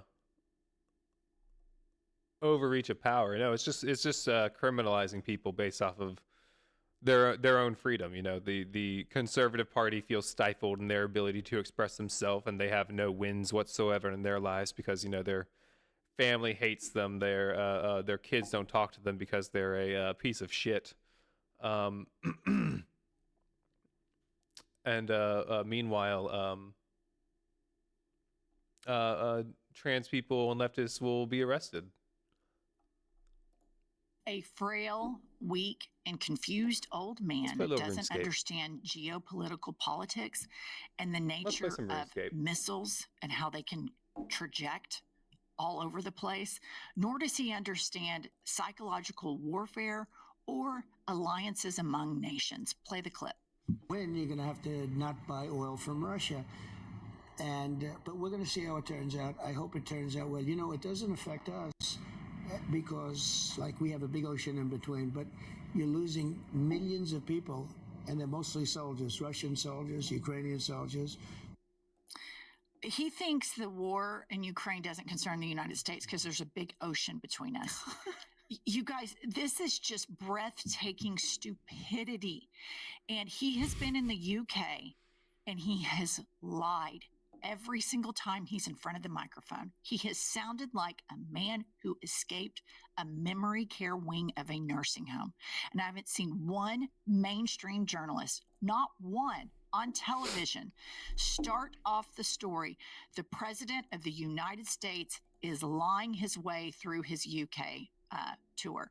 Meanwhile, in the UK, Well, I mean, like, why would they? Like, the consent manufacturer requires that you be more kind to Republicans than you are to than you are to Democrats or anybody left leaning in terms of just general reporting. Like, you can't actually be hard on Republicans or question them on their logic or opinions, because as soon as you do, it falters apart, and you can't have that happen on TV. Otherwise, you know, you won't be able to manufacture consent and make sure that the people are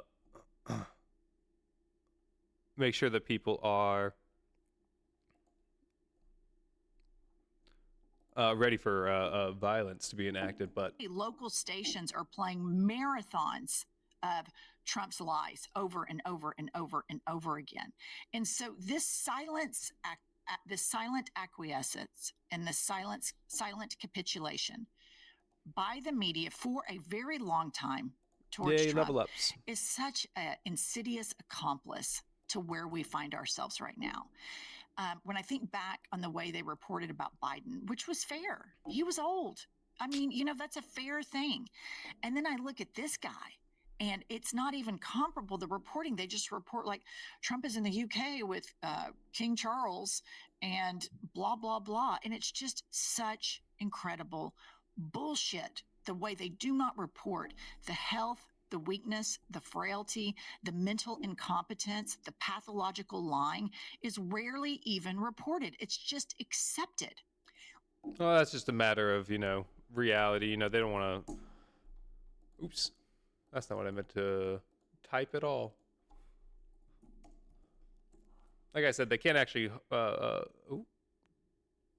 disrupting ICE for 15 minutes of fame. All right, whatever.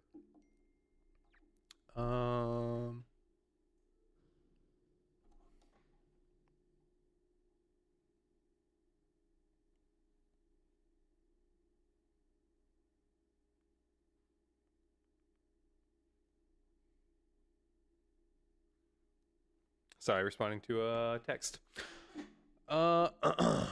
But yeah, I mean, like the way in which they're not commenting on Trump's clear decline. Like, can you imagine what would have happened if Joe Biden popped up on TV one day, and and like, you know, Good Morning America or whatever, and half his face had melted away?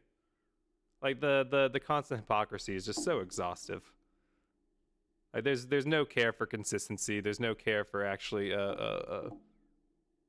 trying to help or benefit the country. It's just empowering themselves, and they have 40% of the country that are just completely behind them. What's going on in Chicago? In the past hour, protesters were seen gathering outside an Immigration and Customs Enforcement processing facility just outside of Chicago. DHS has been conducting its Operation Midway I just saw this happening in One Piece. Using tear gas on a citizenry.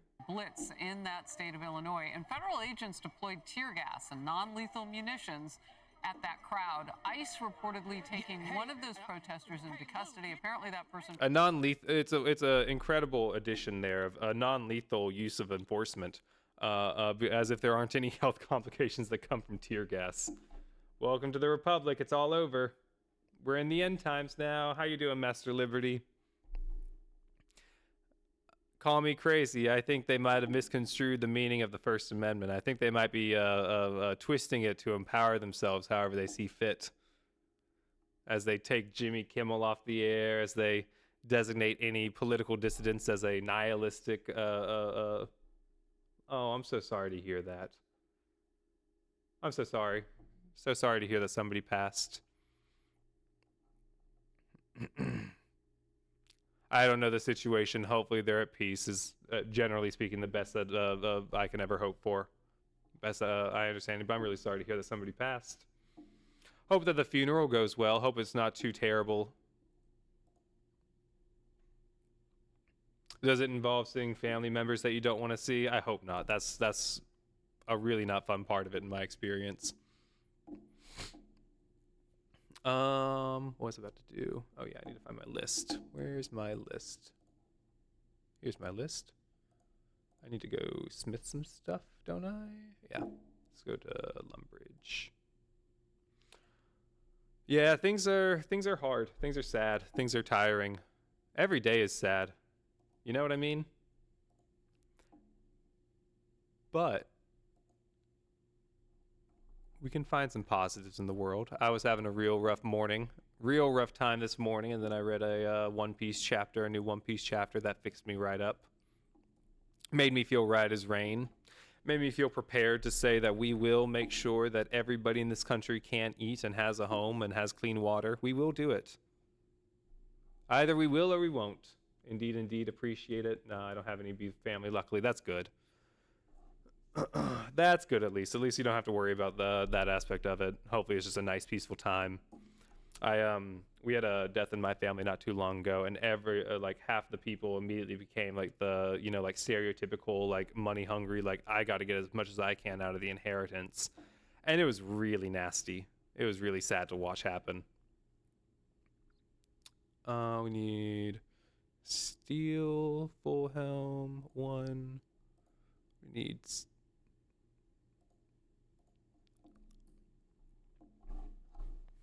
but yeah, there's some bright things happening out there in the world. I don't know of any of them, but there's some out there. Let's see. Let's look up and see what happens if I search good news today. Good news today. Let's find something good that's happened. Good News Network. Ooh. Speaking of good news, Maine Orchard wins Best Corn Maze in America for 4th year. Look at this corn maze. That's incredible. Good work, guys. See, this is the content I'm here for. Who cares about fascism? I've got corn elephants. Speaking of corn, I just realized not too long ago that they actually did get rid of Pornhub in my state.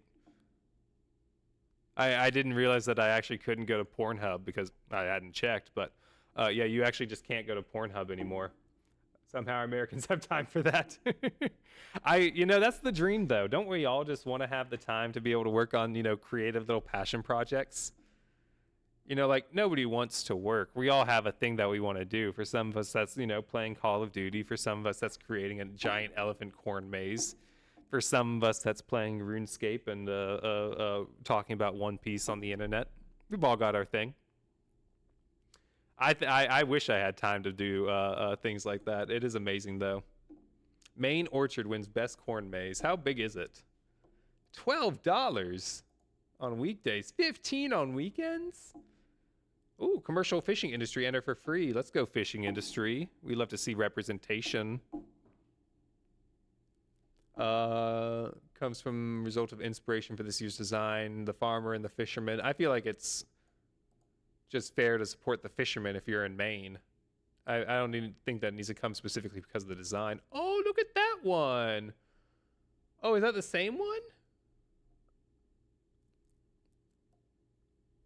Oh, this was the 2015 one, featured elephants. That was the 2015. Ooh. This is this year's. That's beautiful. I would just love for the rule of law to return. Things like that seem like it's not too much to ask for, but when suddenly you ask for it, people want to just spit on you. People just want to say, no! Look at this, though, the giant whale. So this is what got the fishing industry their free get in. Did the elephants get in the main elephant industry for free? I don't know how wide of an industry that is, but clearly it's vast if they're basing it off of industries in the area. Clearly. What other good news is out there? Oh, wait, no. Good News Network. Good news today. That first one cheered me up. Rare guar. The buffalo guar? They're the world's largest bovine. Oh, they picked up footage of a rare bovine on a camcorder in the woods instead of rule of robe. Rule of robe, rule of capital, rule of money dollars.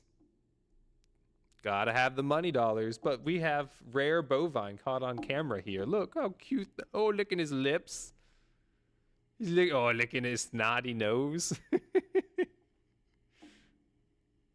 See, like, this is what I want. I just want to hang out with animals and, like bees, have some cows, make some cheese.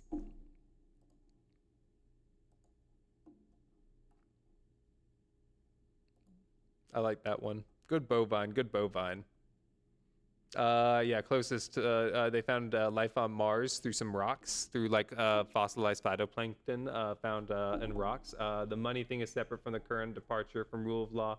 Certainly doesn't help. I mean, it's an enforcement method. It's another tool to use through their enforcement or for their own enforcement. Teen rescues baby beaver from river rapids. Can it just go underwater?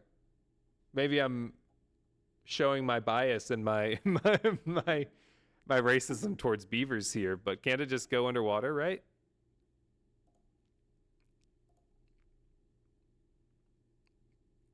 Am I crazy? Animals breathing heavily, eventually curled up inside Connor's hands. Aw. What a little cute beaver. As we talk about the left and trans people being designated terrorist organizations, I always like to throw out there that beaver used to be classified as fish to get to get around Lent, so they could eat something other than fish for Lent. Designations are a dime a dozen, Dime a dozen designations are. Anyway, how's Chicago doing? Tried to block a van from leaving the facility. Let's go, heroes. Charles, Heroes of their community. Let's go, Chicago. At ICE, excuse me.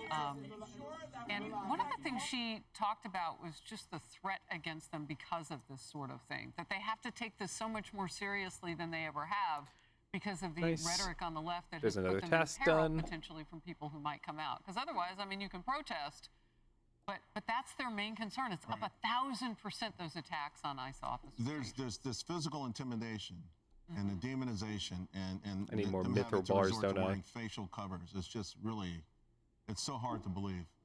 And Chicago of all places, think about, just in the last couple of years, what we saw were, waves and waves of illegal immigrants pushing up rents, crowding out schools that already didn't have enough teachers per student. Taking resources. We're the Mithril poorest armor, people in yeah. Chicago ended up having more desperate lives. And you're protecting this. You're willing to go and put yourself in harm's way. I mean, they're performing a lawful duty, and to interfere with that is just absolutely mind-boggling in my opinion. And it's just really amazing, and a lot of credit And to it's ICE against for the law. To protest the Nazis? That's just more things. That's just mind-boggling. It's funny that as they talk about lowering the temperature and as they talk about not calling each other names, they're happy to officially designate by governmental ruling and executive order through FBI enforcement that Antifa is a terrorist organization and that and that trans people are radical nihilist extremists. Well, I'm not communist. I only focus on the money thing in relation to corruption. I mean, I think money corrupts in general. I think like the way I mean, I know we've talked about this before, but the way in which money corrupts is specifically like where people get greed from, the need for material conditions as opposed to like having your needs provided to you creates competition in a world in which we don't need that level of competition for like the basics of what we have. But again, the money incentivizes that, and the ruling class has the money to be able to enforce what they want. But the designation of terrorists and from a governmental level seems a lot more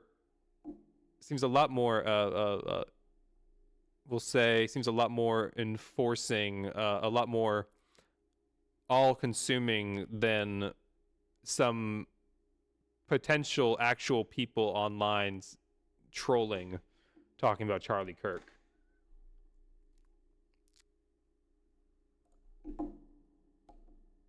How gross. It's mind-boggling that people would have an issue with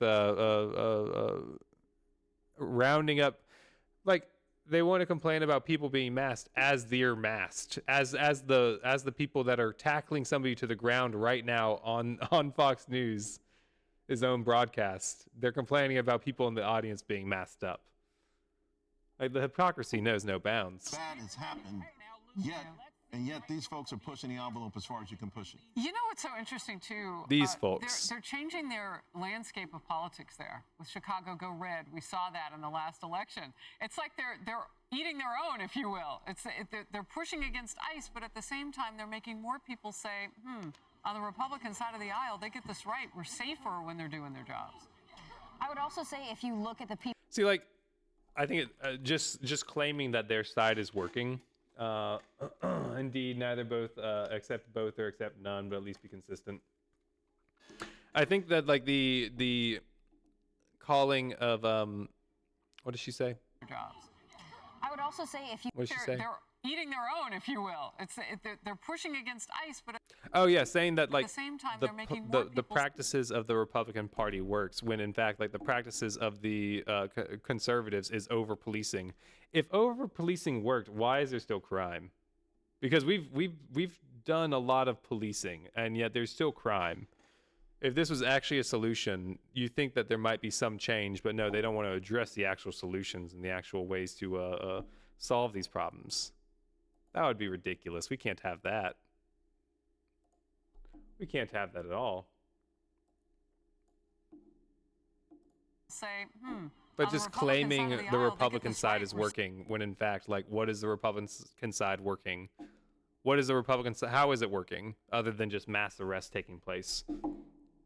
safer when they're doing their jobs. I would also say if you look at the people that go out to protest these things, now, I don't know. Also, like, the idea that it's safer and that everything's fine just because, like, they're doing their way and they're having their policies enacted. Like, the way that they're saying, like, there's no violence because they claim that there wasn't any murders that happened in D.C. I would claim that the 550 arrests that took place in D.C. during that time period was probably pretty violent. I saw some footage. Miss Stream, welcome back. Welcome back, Pluminx. We're I've been designated a nihilistic what is it? Nihilistic extremist. The FBI is going to designate me as such because of being trans. That's a really fun development for the day. I always go back to, as if trans people don't just want to, like, hang out in their oversized Uniqlo shirts and just play video games or whatever. But no, we have to learn about sports to be able to be ready to complain about or to be able to be ready to counter arguments from conservatives. But yeah, they want to pretend that, like, there's no violence that's happening because they didn't report on any murders that took place in D.C. after the enforcement of law moved in. Well, at the same time, they violently arrested 550, I think, individuals over the course of that same weekend. Most of those people either protesting the involvement of the National Guard and the creation of a police state in the city that they live in, or just being homeless people. Like when they were talking about how they were stealing guns off the streets and taking guns off the streets, the fact that they were going after specifically just handguns, the guns that were more likely to be held up by black individuals as opposed to long barrel rifles and long barrel guns in the DC area, those people were fine to move along because generally speaking, those guns were deemed as more conservative leaning, you know. The Kyle Rittenhouse style gun. We wouldn't want to arrest anybody that's carrying those around. But if you're carrying a handgun around in DC, we've got to arrest you. We've got to put you behind bars. We don't have a choice here. We've got to violently throw you to the ground, put our knee into your back as 3 other people kick your ribs. But don't worry, there was no violence that took place over the weekend. As they try to designate the guy that threw a Italian sub at a National Guard member as a terrorist, like, it's just comical. It's just gross. It's just weird. All you can do is just, I guess, call out the hypocrisy as you see it, but there is no consistency.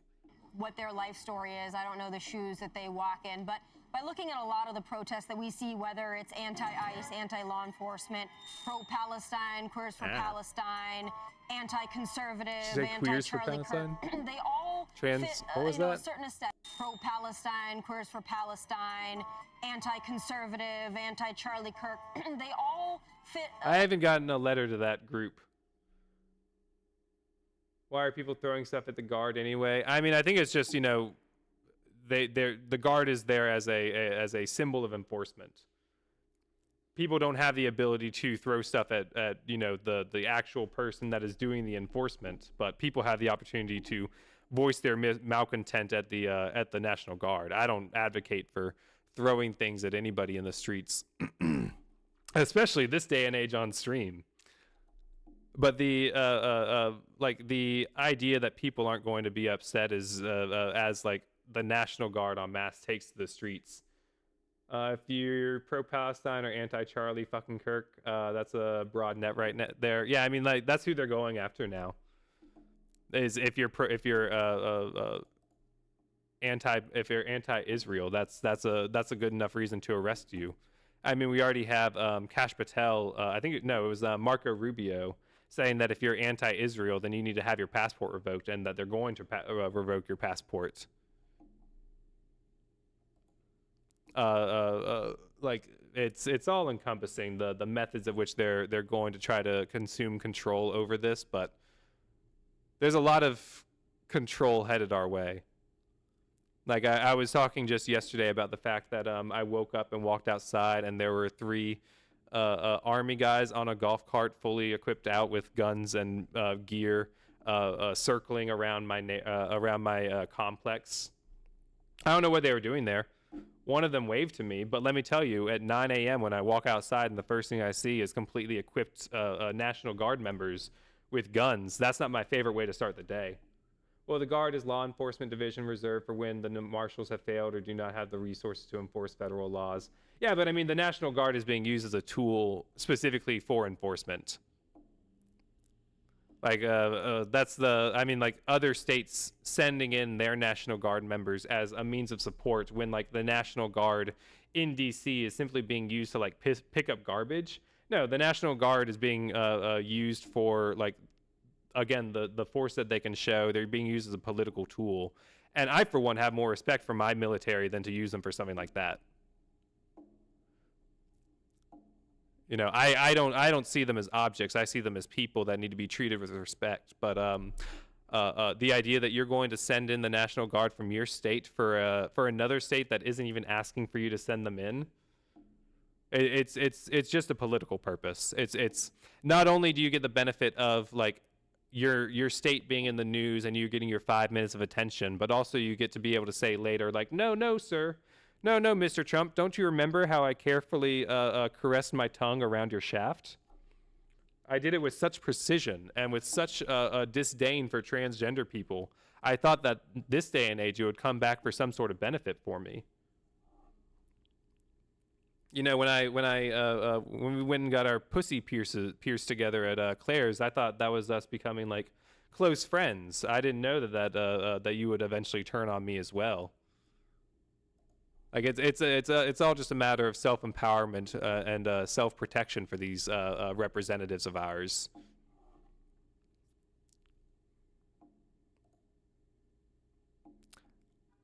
I find a geode. How exciting!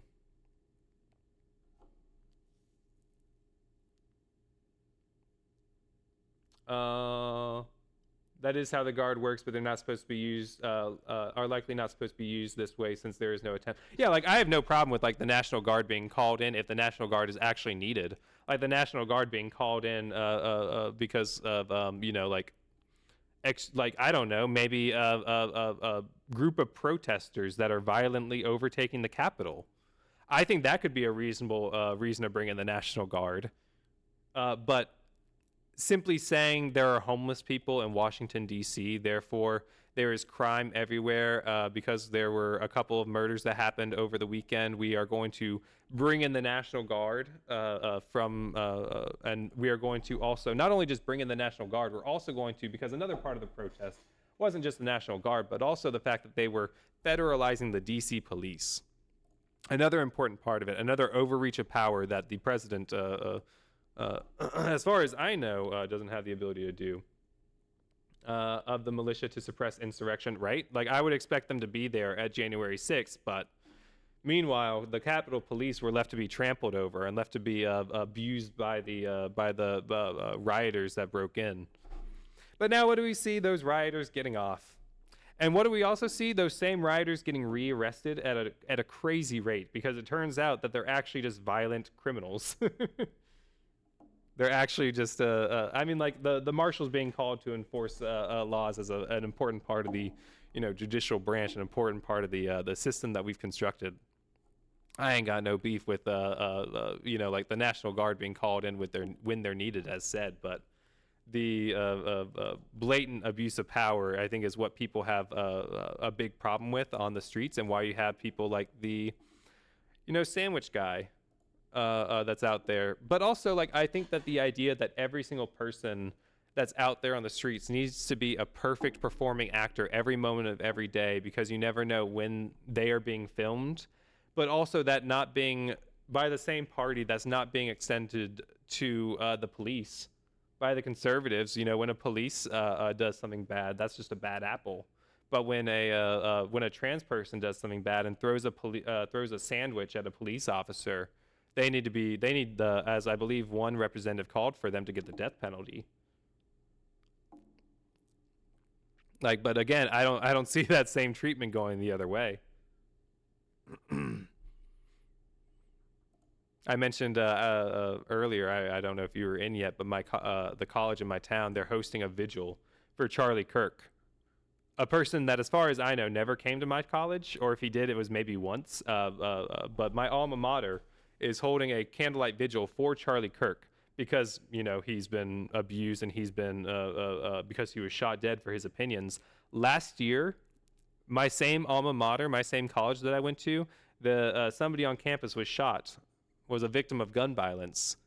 Can you guess what my college did for that person? Not shit. An actual student of their college was shot and a victim of gun violence, and they didn't hold a candlelight vigil for them. They tried to sweep it under the rug so they didn't hold attention. But Charlie Kirk gets killed. Suddenly they're happy in this heavy conservative town. They're happy to virtue signal and pretend like they cared about this person. I think they're having a vigil for that dickbag where I live too. I want to protest it. I understand the desire. I think it's today. I thought about earlier going out and protesting, but by the same notion, you got to be safe these days. You got to be safe and careful. You can't wear a mask out of the protest. Otherwise, you know, you'll be treated as a terrorist. But the police can. You don't think there is one? They're happening all over the place. Like every conservative place possible and that's part of the gross part. Is it's not actually about remembering Charlie Kirk. It's about the cash grab. It's about what these places can do for themselves in the wake of this happening. Do you know what Turning Point USA did in the wake of Charlie Kirk passing? They fundraised off of it. They made $800,000 after emailing their constituents or their members and saying, "Hey, we need money now because we're under attack."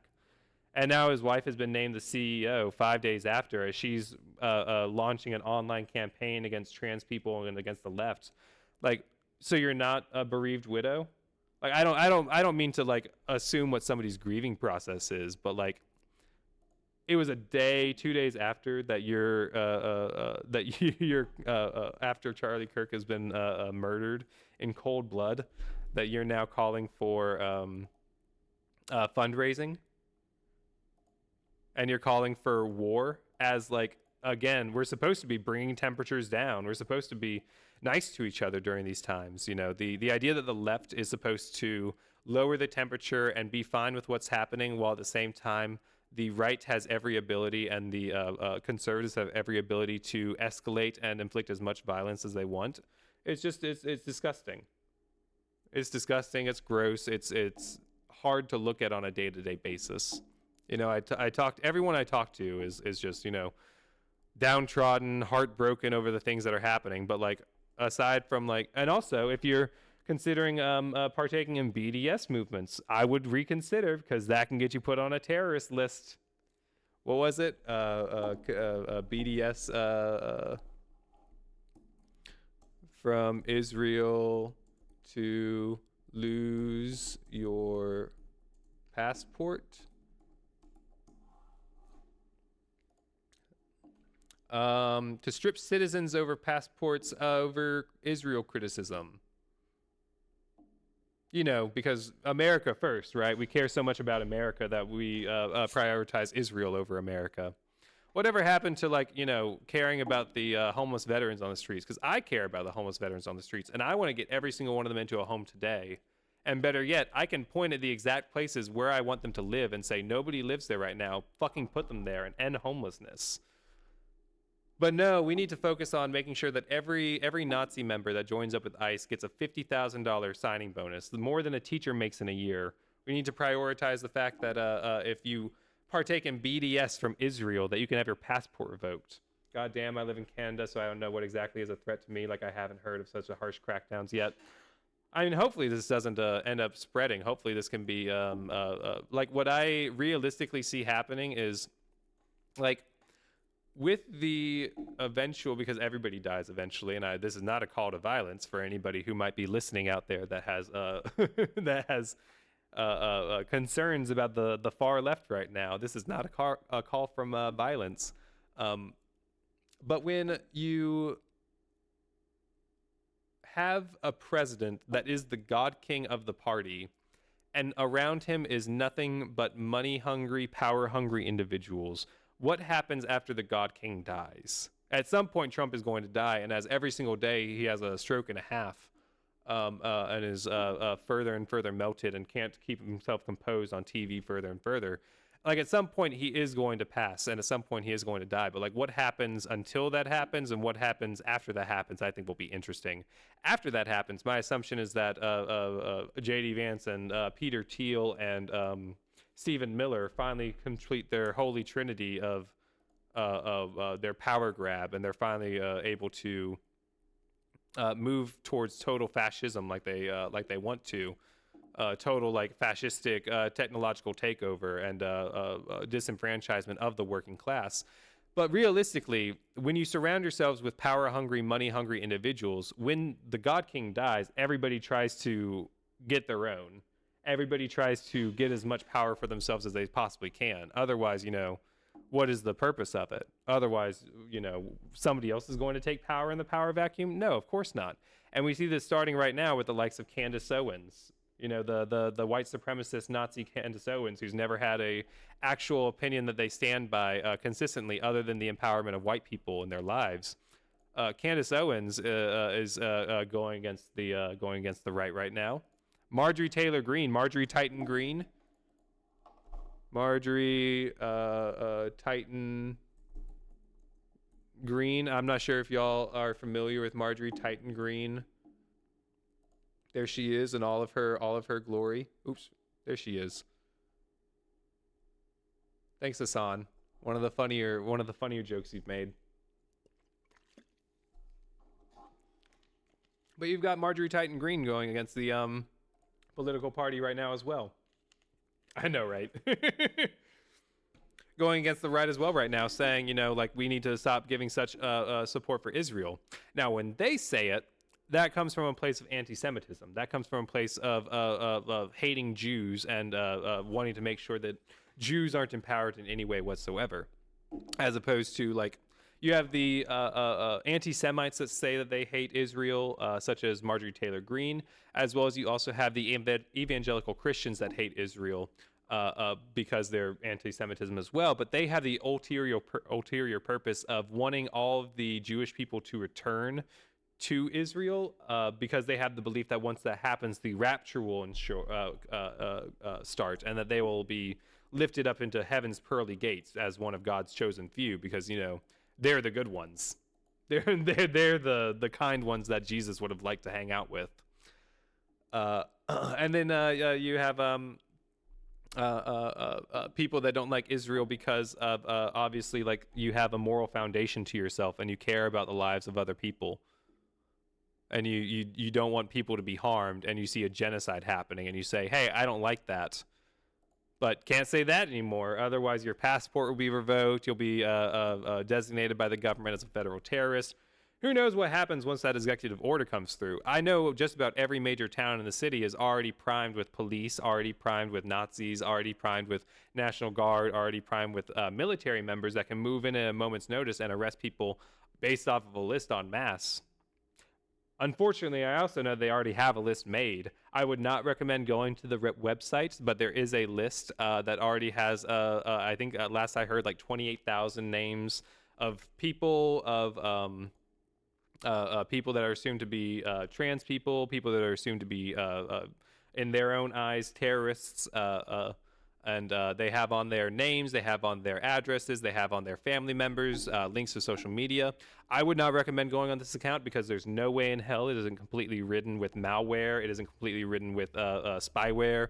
Every virus in the books that they can possibly get onto your computer. But these lists are out there, and it's just a matter of time before they actually enforce these lists. The fact that people believe that the rapture is a real thing and they're going to enact it is something that breaks my mind. What do you mean to do? What are you meant to do about people that don't believe in reality? I have this conversation a lot, and it's a hard thing to deal with because, what do you do with somebody who won't see logic? But, when having conversations around, Christianity, will say specifically, because that's what I'm most well-versed on as far as religion, as opposed to Islam, which is also not a consistent religion from my very bare understanding of it.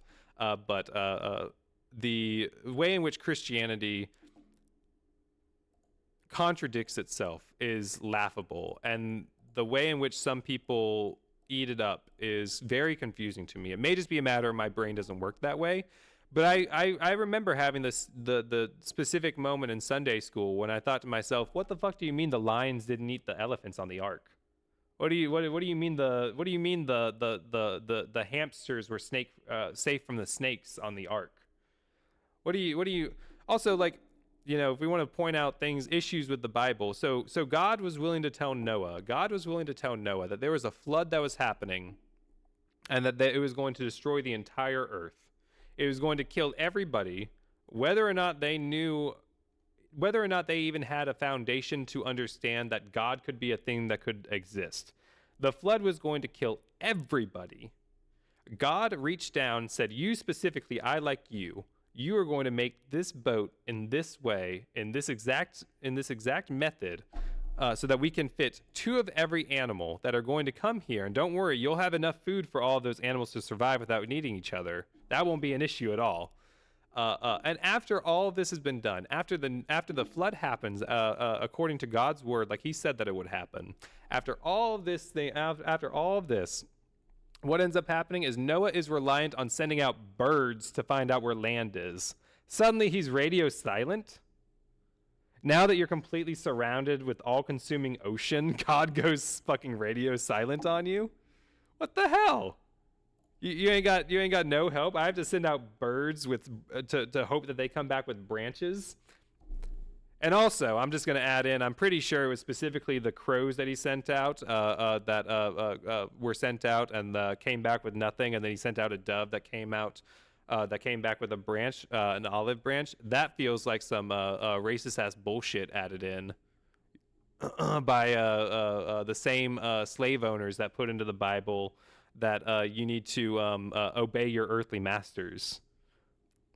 Like you're telling me Jesus cared about people while still preaching that the same religion still preaches that we need to again obey our earthly masters, that we need to if you beat your slave, as long as you don't kill it, it'll be okay. You won't be seen as a bad person in God's eyes. And even if you do kill it, I mean, you can pray it away and God will still love you. Like, no, I don't buy into this whole doctrine you're throwing at me. And again, when I try to understand the logic behind it, it melts my brain because I'm not outfitted to, I guess, drink that Kool-Aid.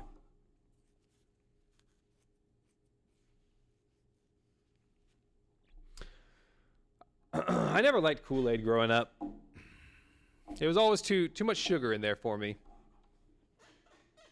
Maybe that was a matter of my own recipe, but I think out of all of them, the purple was the best. Capri Sun, though. Capri Sun I can fuck with. I love Capri Sun. I always wanted to be a bigger Yoo-Hoo fan than I was. Any Yoo-Hoo fans out there? The chocolate milk Yoo-Hoo. I was talking to my mom earlier today about favorite pastries. Specifically like Little Debbie pastries, and by and far, I have the most nostalgia for oatmeal cream pies growing up. Oatmeal cream pies are absolutely incredible. You ever think about how high the water would have to be to submerge the highest mountains? Like the air would be thin as fuck up there. Oh yeah, well I mean I think how much ice would have to melt to cover Mount Everest? I mean, like, this is the world that we're headed towards. Ice equivalent to surpass Everest. Only raise global sea levels by about 70 meters. Let's get off the AI and go to Reddit. This is where the real answer will be. 10,000 times more water than on the entire planet right now. Wow. Says Alrus. Oatmeal cream pies OP. That's fucking right they are. Thanks for hopping in, Twink. We appreciate you being here. We love oatmeal cream pies. Fun fact, that's what they called me in high school.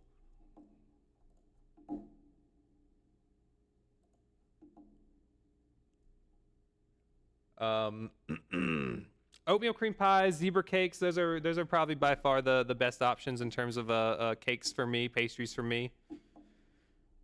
Zebra cakes are good, but specifically I don't like zebra cakes as much as I like the Christmas tree zebra cakes. Those are like 10 times better. Real ones know what I'm talking about. Another fan favorite are the sugar cookies that have the my ex used to call me that. Another one is the sugar cookies that have the holiday pictures on them, like the little pumpkin sugar cookies or the ghost ones.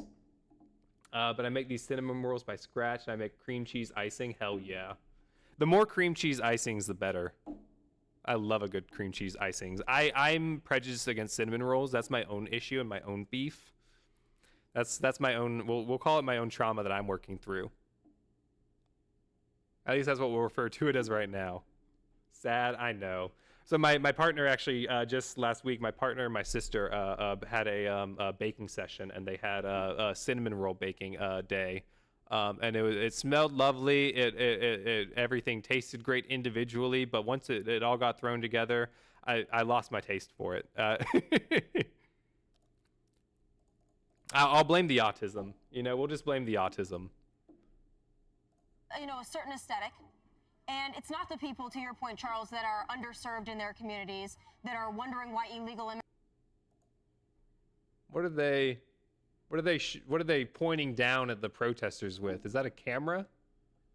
That looks like a paintball gun of some kind. Is this a guy perched up on a roof firing down paintballs at citizenry? Fox News, Patriot Media. That's right. We're patriots in here. That are wondering why. We ain't got no libtards. Those terrorists, we don't have any of those in here. We're good bootlickers. Yum yum yum. That's a good soundbite right there. That's a good clip if I've ever heard of one. Oh gosh, is that seriously a guy just up on the roof? Immigrants are taking up the underserved in their perched, community. Waiting to fire down paintballs at people. How fucking gross. That are wondering why illegal immigrants are taking up the entire budget, right? That are taking. Illegal immigrants are taking up the entire budget. Every Nazi gets a $50,000 signing bonus. What the fuck are you talking about? There's a $1 trillion military budget. I'm sorry, I'm yelling. Let me temper myself. There's a $1 trillion with a T, $1 trillion military budget. What the fuck do you mean the illegal immigrants are taking up? Beyond the fact that illegal immigrants put far more, we should yell more, we should. Unfortunately, I don't want to stress out Oswald. He's, I don't know if you can see him. He's under the bed right now. It's his favorite hangout spot. Let me move that over. You might be able to see his little nose right back there. Right back there. That's Oswald. I'm pointing as if you can see him on stream. You can't see where my mouse is. Anyway, he's under the bed right now. But we should yell more because this is fucking gross. Illegal immigrants, as they call them, who I would refer to as, victims of society, or rather a preferred name like undocumented individuals. The idea that they are taking out of the system more than they are putting in is simply just a factual lie. Undocumented immigrants take up about $65 million a year in taxes and various purposes for things such as various things along the lines of, say, emergency room visits. However, when it comes to taxes, they put back in about $110 million a year. So the billion? Billion.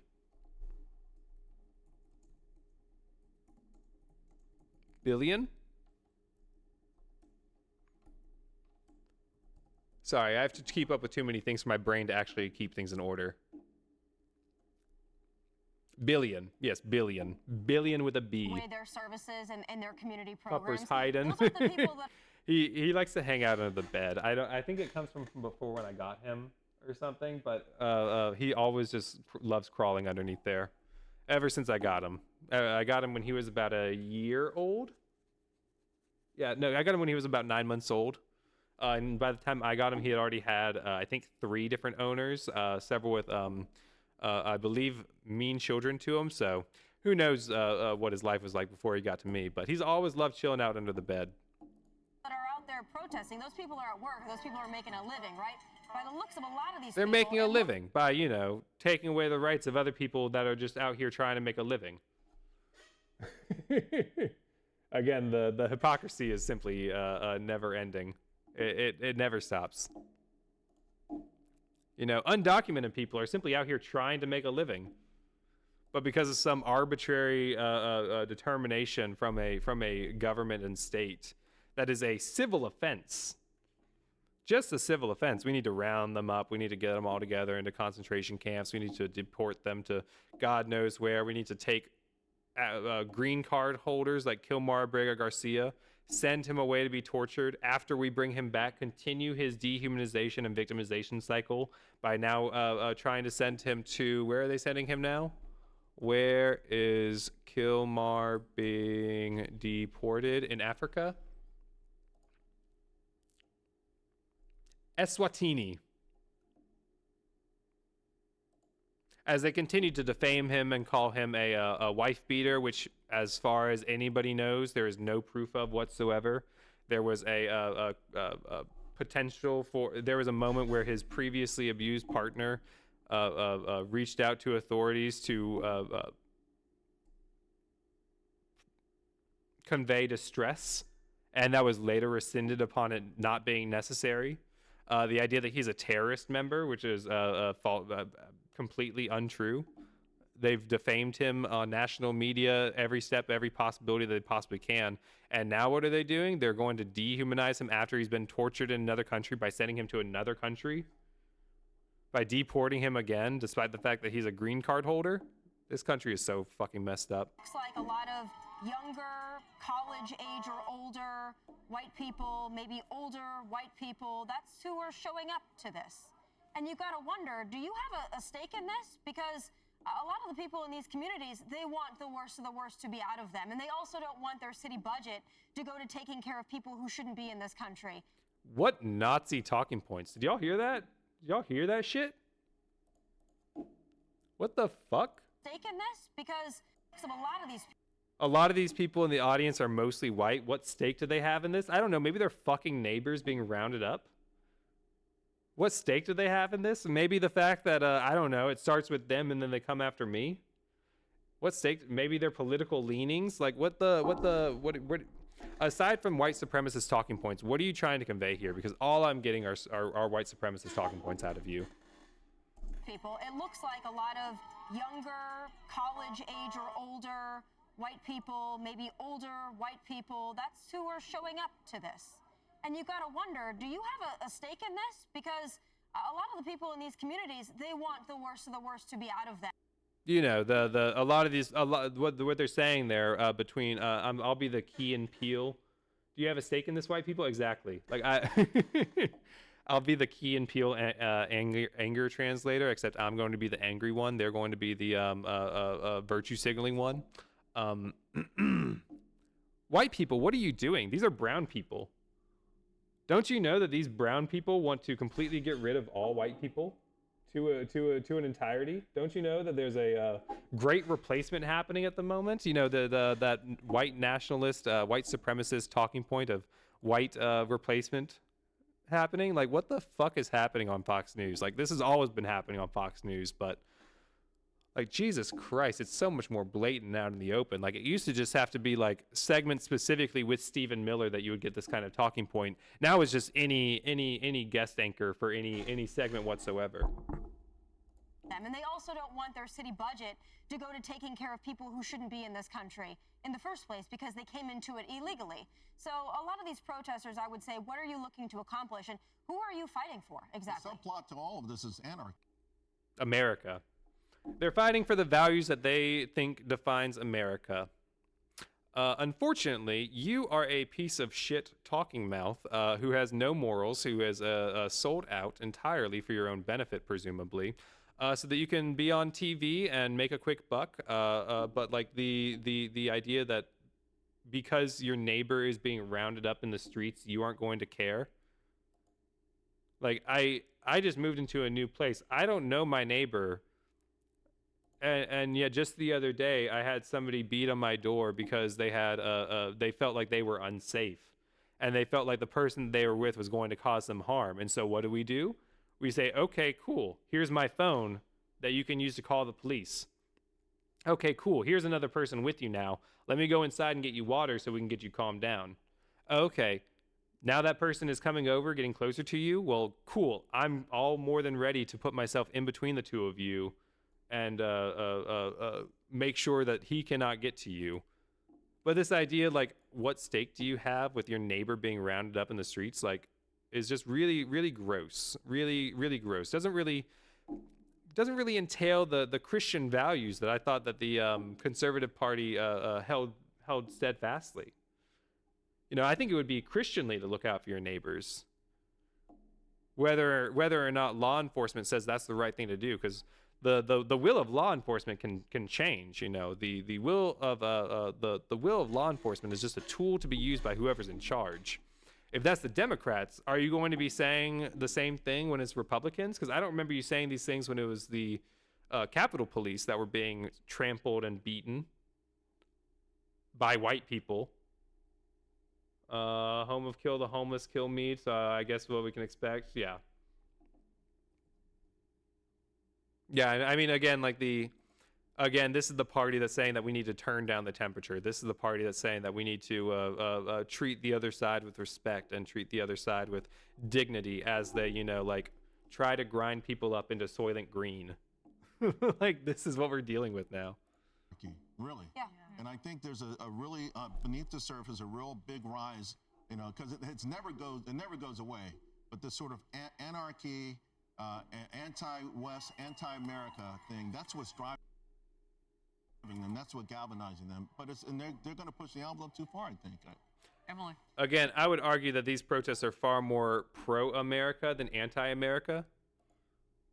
Like, the people that are here protesting see the enforcers in this instance as a oppressive force acting as Nazis and Gestapo. I would argue that the protesters are much more in line with American values and American beliefs than these anchors on TV who are saying, you know, we should get out of the way of police. You know, we should make sure that the police are protected and can wear masks and are treated with dignity while they stomp in the face of people for wearing a mask.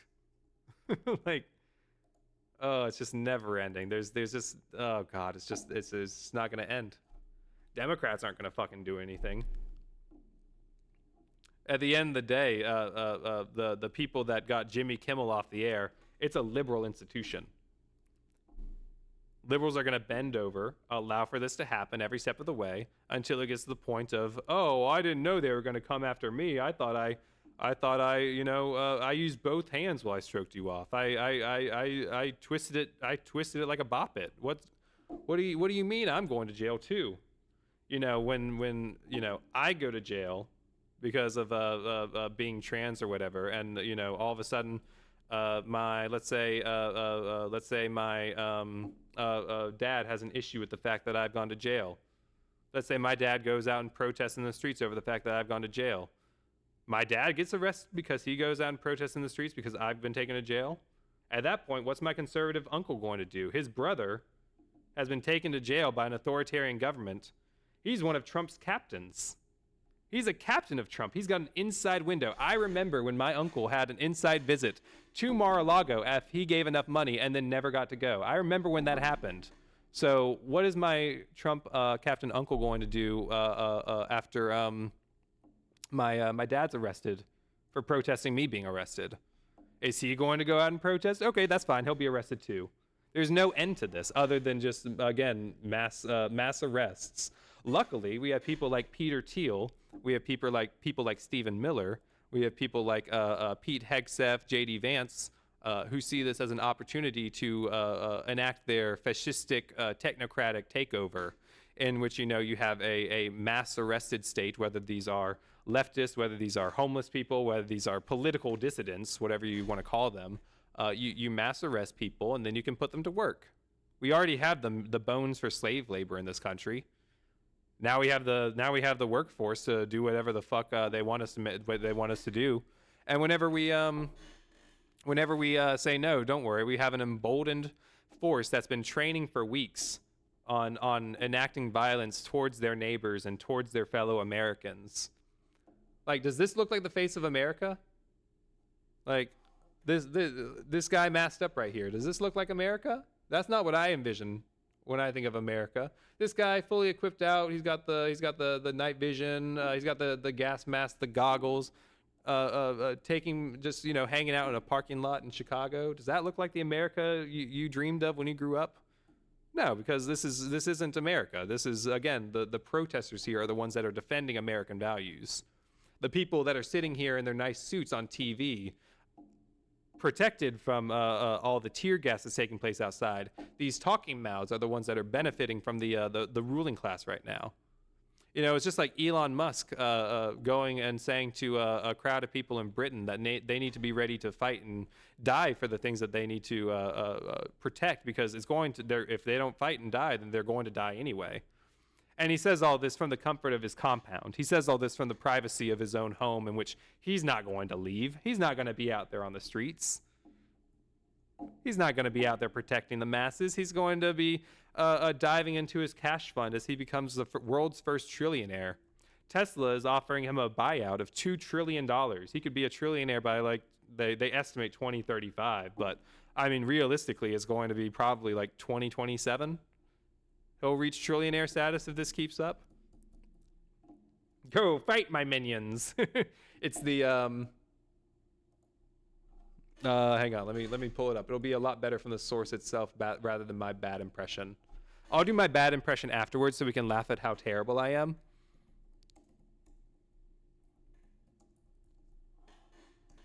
Here we go. This is it. Some of you may die, but it's a sacrifice I am willing to make. That's it right there. That's Elon Musk. Go fight. You can go die. I'm okay with that, as long as it's not me. As long as I'm still up here in my. And I was talking yesterday. Pluminx, you'll probably be annoyed because I think you were here for this conversation, but about Shrek specifically and the correlation between Farquaad and the fascistic architecture of overcompensation. And clearly, for real though, that's it. Yeah, that's truly the conservative mindset. All again, these talking mouths on TV and their nice suits, looking like the Hunger Games commentators. They're more than fine hanging out in their ivory towers as the people on the streets are being tear gassed and being shot at, literally by Gestapo members perched up on roofs, ready to shoot down on them as they're being tear gassed. Let's go ahead and throw some paintballs at them too. It's non-lethal force, just like rubber bullets are non-lethal force. It's only if you get shot in the chest from point blank range, like happens all too often, that you're more than likely to be killed from it. We talk about our colleges putting on candlelight vigils for Charlie Kirk. They're not putting on a candlelight vigil for what was his name? DeTravion Martin.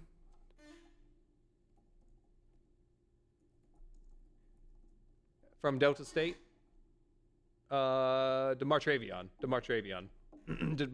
Martin. They're not doing a candlelight vigil for that political murder. They're calling it self-defense. I still haven't seen the official designation of that, but a black student hanging in Delta, Mississippi, not the best image. Not my favorite image anyway. Oh wait, there was some more violence that we missed. Men and women that are actually there to coming up is Look at this hardened criminal being picked up right now. It's the best use of my tax dollars. This is the best use of your tax dollars, actually. Is actually this police agent putting, are those scrubs? What appears to be this nurse. The answer is a resounding no, because every person there protesting or filming it was taking energy and resources away from the brave men and women that are actually there to protect America and making them weaker, and that is unacceptable. I wanna say something about what we're looking at on the screen now, and again, Unacceptable. It's not allowed. For last hour. No, we are the enforcers. You can't go against the enforcers. That rules say you can't do that. The rules that I made up. They said you can't. I double checked it when I wrote it. What the hell are we doing? It's also gross. What do I need to do? Mine some ore with a rune pickaxe. I don't have a rune pickaxe yet, and I don't want to buy one. Smith of Pate body on the anvil in the jailhouse sewers. All right. Oh wait, I can't take all. Let's not do that then. Let's just go chop some trees. I need to chop down 200 trees. Let's go work on willows, I think. And, Deputy Director Sheehan had said, this is a public facility on the inside for certain spaces.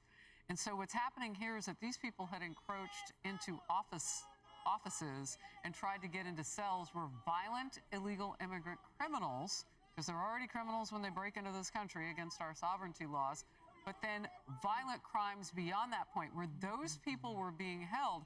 And that's why you see this. And I just, Kaylee, I look at this, I know about the 1,000% uptick in threats against our ICE agents, from that deputy director.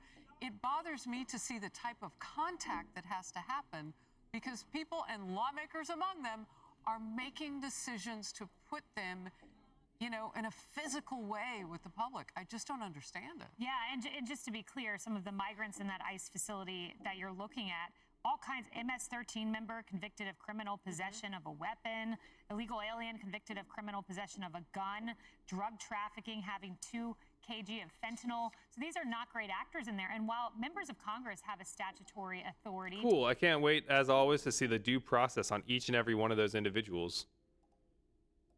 Because we'll definitely be getting all of that information, right? That'll definitely be a thing that we get to see. Definitely be a thing that's being kept track of. God. To go in and see this. These are not members of Congress. Most of these are local officials who do not have that same statutory authority. That picture that you were looking at, those images, you see them sitting around a blanket. Well, that blanket has an inscription on it. It says, New Yorkers against ICE. Okay, Democrats, so we're going to try this again. You tried it in 2018, abolish ICE, and then someone told you all to be quiet. Don't say that because abolishing ICE is deeply unpopular. That was in 2018. What do you think it's like today when Americans are fed up with illegal immigration? This is the side you want to stand on? What's funny is that ideal never went away. So brave taking down this unarmed person who is in scrubs and could be a nurse or something. Exactly, right? So brave of them as they're already handcuffed to throw them around with force. They're just so powerful and brave. Like, I think it's like today when Americans the idea that the left moved past abolish ICE is laughable. Like, that has never gone away. It's simply a matter of consent manufacturing what the mainstream media decides to cover at any point in time. Fed up with illegal immigration. This is the side you want to stand on? Storming facilities on behalf of criminal illegal immigrants and abolishing ICE? Good luck. You tried it in 2018. Good luck with Act 2. Yeah, well, they're about to get some help, potentially, if Mom Donnie comes into office. Oh, gosh. Yeah. So New York Mom City, Donnie! Let's go Zora, Mom Donnie! All right, I don't care about these fucks anymore. These fuckheads. Fox News, what else do you have for us today? Angry lawmakers, 11 Democrats arrested. Incredible stuff. Dems ramp up sinister rhetoric. What? What sinister rhetoric are the Dems ramping up? So in an already very tense political environment, some Democratic lawmakers out there have decided to ramp up their rhetoric against President Trump. That includes using the word fascism over and over. Alexandria Hoff is joining us live from the White House with more on this. Alex, good morning to you. They're also calling the left fascists. Am I wrong? I've seen multiple times them call leftists fascists and say that left is trying to enact fascism. But they're not covering that on the news. I remember Trump saying specifically, that we were fascists. But where's the care for that? They say it all the time. Exactly. I didn't think I was crazy, but we are the ones ramping up the political temperature right now. Good morning, Bill. It was just days ago when Democratic Senator John Fetterman implored his colleagues to stop. Also, fuck John Fetterman. He's not a part of the Democratic Party by any actual means whatsoever. He's a actor that works for the Republican Party.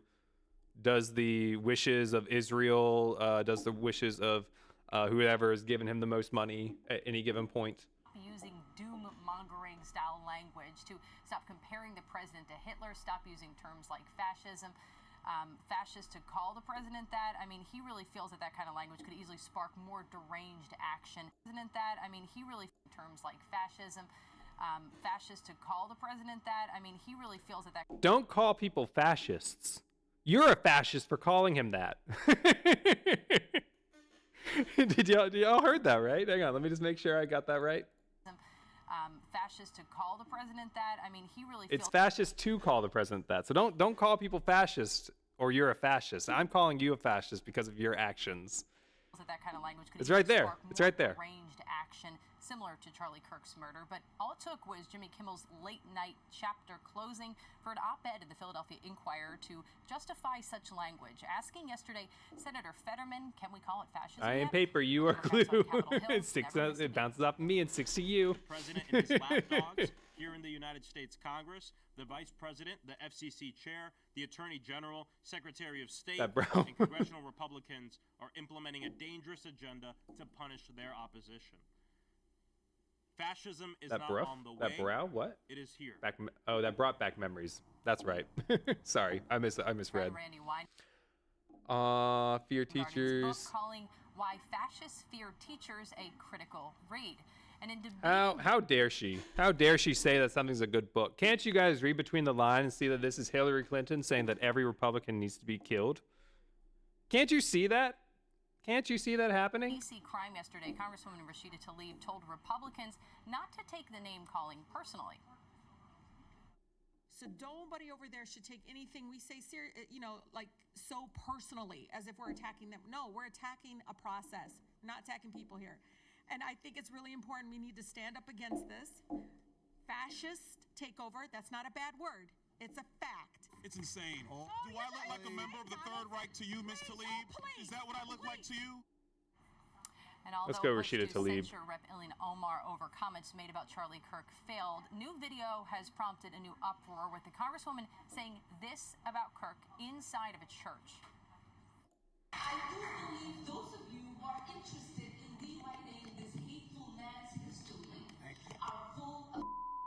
Let's go, Ilhan Omar. Stephen Miller, he responded. We love Ilhan "They're Omar. endlessly inciting violence. Sinister," he wrote. And President Trump took Ah! to his social, highlighting the chaos Sorry, inside Nazi of jump Omar's scare. home country of Somalia. He wrote all of this, and Ilhan Omar tells us how to run America. And it's not. So speaking of bringing down the political violence, we have the president speaking about a member of Congress here saying, P.S. Wasn't she the one that married her brother in order to gain citizenship? So we're just going to look at that one for a second here. The implication that they are un-American, the implication that they are an other, the implication that they, I guess, that married her brother, the implication of familial incest there, the dehumanization that comes typically from Islamophobia and xenophobia, just in the first sentence there. So speaking of, wanting to bring down the temperature, here's the leader of our country, the biggest political figure that we have to look for and to elevating the temperature in just the first sentence. And I haven't even read beyond that. That married her brother in order to gain citizenship. There's a lot that we could go into there beyond what I already have. What scum we have in our country telling us what to do and how to do it. What scum? The use of scum, and he has a lot of words that he likes to use, such as scum, such as gross, disgusting. Anything that he deems unseemly or that he doesn't like is therefore gross and needs to be cleansed, for potentially lack of a better words. Telling us what to do and how to do it. The idea of saying like, hey, guys, this might be a little bit of an overreach in terms of what we can and should do as a government. Seems like a different thing than telling us how to do and what to do. How gross. Yeah, it's definitely the left that's inciting violence right now. Not done for Omar as of yet. The House Main Street Caucus chair tells Fox Digital that he is referring Omar to the House Ethics Committee. Great. Yeah, Wonderful. Certainly doesn't feel like the political temperature is being turned down right now. Alex Hoff, live at the White House. Alex, thanks. Aisha? All right, let's bring in Byron York to get into all of this with us. Good morning to you. Hope you had a good week. I thought this op-ed in The Hill was written really well. This is by Keith Naughton, and he put it this way in terms of Democrats and going after Donald Trump and calling him a fascist. They say the problem with propaganda in an open society is that it hurts the perpetrators more than the targets. Democrats are slowly finding out finding that out. As the country tires of their fascism fascination, they have nowhere to go. And they did a good job of laying out all the things that fascists do that President Trump isn't doing. For example, he hasn't canceled elections, right? He hasn't forced any Democrats off the ballot. He isn't trying to grow government. He's actually trying to shrink it. And no immigration quota system, and the list goes on. He's not really doing the things that they're saying that a fascist does. Well, first of all, this shouting match between Tlaib and Donalds in the House yesterday went on and on and on and on. It was just kind of an astonishing and ugly scene. But I think everything you say is correct, but you have to look at the political incentives for Democrats in this. Last year in October, at the height of the election, an ABC poll found that 87% of Democrats said that Donald Trump was a fascist. Now, if you look at Rashida Tlaib, her district in Michigan voted for Kamala Harris, 66%. This is appealing to the home folks. Yes, it's very divisive nationally. Is it going to win you an election when you have to win Pennsylvania and Georgia and Michigan, Wisconsin? Probably not. But right now, we're not in a Level 40 woodcutting. Woo! Midterms coming up next year, and they're playing for the home team, and I think that's what you're seeing here. Yeah, we talk about that a lot. They don't focus as much on voter turnout and the things that could be helping them in the midterms. They talk a lot about going after the president who's not on the ballot in November next year. I want to switch topics. So you mentioned Kamala Harris, and she's got this book I don't care about hearing about Kamala Harris right now. Kamala Harris sucks. I'm about to sneeze. Oh, I could feel that coming. Oh, goodness. I finally got that sneeze out. How exciting. I was just looking. Chuck Schumer finally said something. It looks like he's talking about the fact that they are rejecting plans to keep to avoid a shutdown. Senate rejects both parties' bills to avoid a shutdown.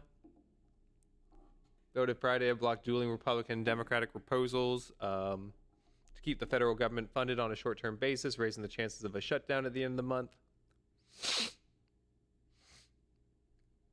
Vote was 44-48 with Senator John Fetterman of Pennsylvania, the only Democrat to vote yes. Wow. It's crazy. Just a couple minutes ago, I was just saying that John Fetterman's basically like not a real Democrat. And here he is, the only Democrat to vote yes for the Republican plan. Competing Democratic fan also failed to clear the 60 vote threshold, 47-45. Failures underscore the divide between the two parties and leave Congress no clear path forward to avoid a shutdown that is set to begin on August 1st at 12:01 a.m. Both chambers expect to take at least part of a week off next week. At least take a part of next week off for Rosh Hashanah. Cool. Well, maybe we'll get a shutdown. I wonder what that does to the Nazi force when they don't get their $50,000 signing bonus. Surely only good things, right? Surely that'll only be fine. Surely it'll be A-okay.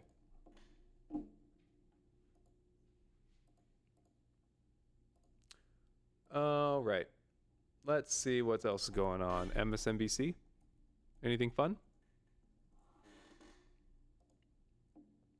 Democratic Congressman Ro Khanna of California. Shut up, Ro Khanna.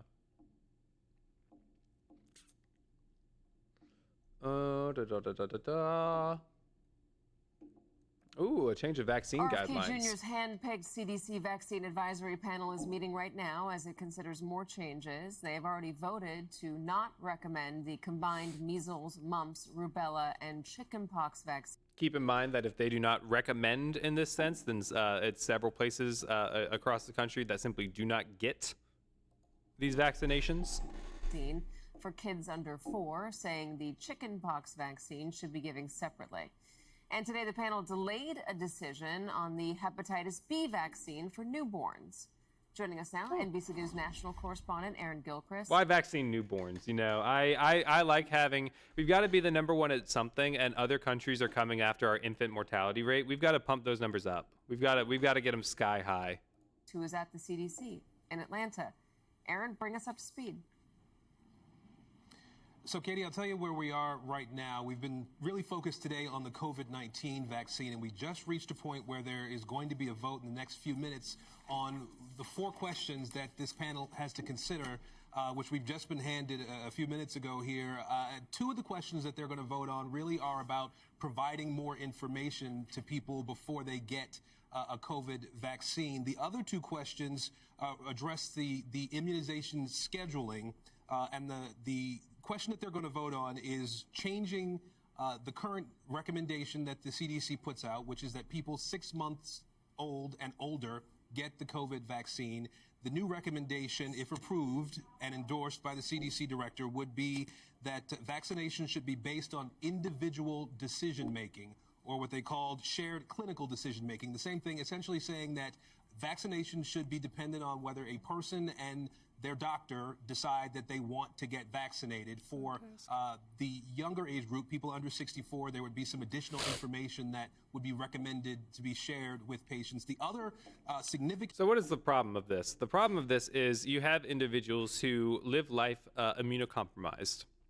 People in this world have vastly different experiences.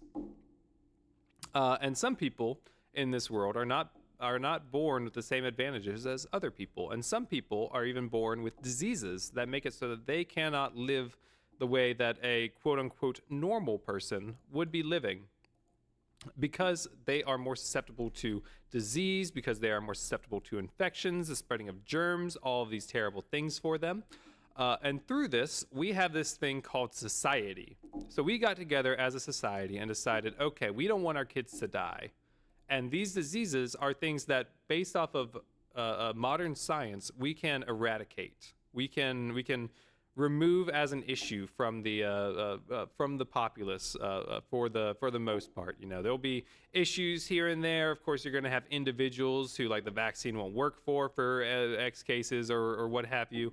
All these different options, but the point being is that if we get enough people vaccinated, then we reach a certain point where we have what's called herd immunity. As it stands, we as a population require around, like, I think it's 92% of the population to be vaccinated to be able to maintain herd immunity. And what we have now is a population that is vaccinated of around 92.3%. And that number has been going down further and further ever steadily during the vaccination campaign, slanderizing campaign. You know, and this goes back for many a year. I remember having the conversation with family members back in 2014 about them having the belief that vaccines cause autism. This war has been going on a long time, and now we have the situation where we have people that do not care about the general health of society, that have the ability to influence the way in which we are going to be administering these vaccines, specifically to the point that they are saying that they are not recommending them necessarily for school-age children or very young children. The most important time for people to be able to get vaccines, because that's when their body is most susceptible to change, that's when their body is most susceptible to adaptation, as well as there's obviously quite a bit more control in an individual's life at that point, mainly due to not being a giant member of society. You know, a part of the reason we want to administer these vaccines for children while they are young is specifically because they are still in, you know, their parents' households. They haven't gone into preschool yet. Aside from that, it's been proven to be for the net benefit in terms of the health of people, as proven by every medical profession that has any kind of standing to be able to decree what is medicine. So through all this, now we have a situation where people will have the option as to whether or not they deem they need it. So what happens when we have a class of people that are immunocompromised that simply can't interact with society? What does that look like? Are people just going to be forced to stay in their homes? I don't know. I'm just asking questions. But like, what does not having herd immunity look like for the population en masse? I remember COVID. I think a lot of people also just don't remember COVID and like the fear of COVID and like the fear of like diseases are scary. Things that we can't see and really don't have a control over are obviously scary and should be considered a hazard.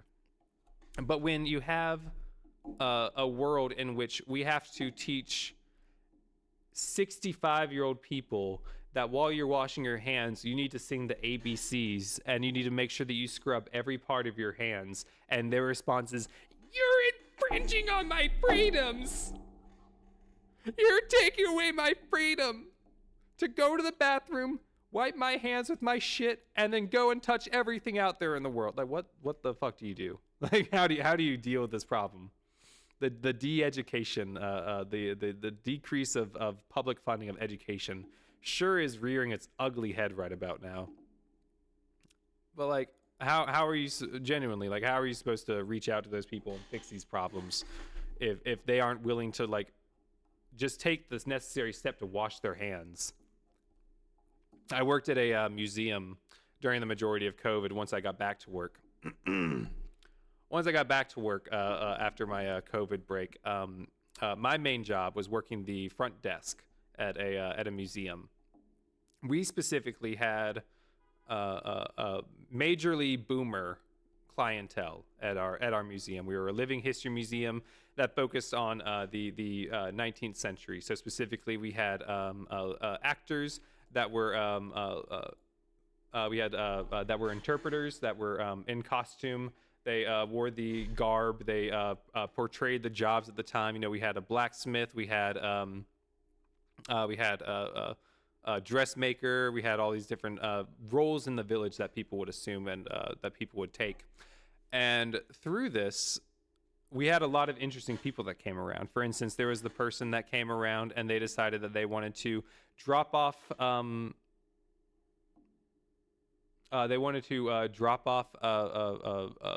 Civil War photos of a family member of theirs who served in the Civil War, and just placed photos of him across our museum, just in random places, hiding them, I guess, hoping that he would feel the memory of being there.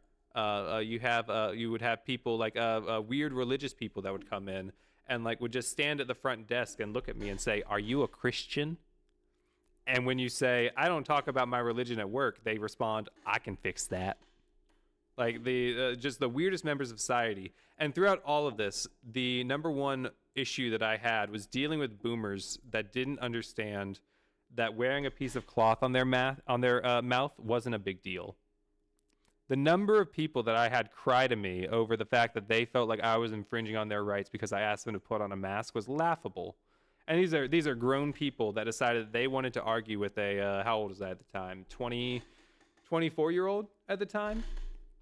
They wanted to yell and argue with a 24-year-old and call me names like Nancy Pelosi because I said, "Hey, we have several people on our staff who may or may not be immunocompromised. And because of that, we kindly ask that while you are in the indoor portion of the museum, while you're outdoors, because most of it's outdoors, you don't need to wear a mask. But while you're indoors and directly around our employees and our staff members, we ask that you put on a mask." And they cry. And they say, "How dare you infringe on my rights?" To which I respond, "What about the rights of our employees? What about the respect of our employees?" And it goes back to the meme of there was a meme that came out during this time of, I think it was a person that worked at where was it? Olive Garden, I want to say. But they went out and they saw on the front door while they were closed, while they were opening, they saw somebody beating on the front door, and so they go over and they say, "Hey, can we help you?" And the woman says, "I've been waiting for hours to get in." And the employee responds, "Okay, well, we're not open yet. We don't open until, I don't know, 10 a.m. today, so you'll have to wait until then." And they say, "Well, why can't I come in now? Why can't I come in now?" And she responds, "Well, we're not set up yet. We're still getting ready for the shift. And beyond that, you know, we're making sure everything's clean from social distancing. We're making sure that everything's clean and set up because COVID is rampant right now. We want to make sure that everybody's safe." And the person responds with, "Well, there's nobody inside there. Who do you need to make sure it's safe for?"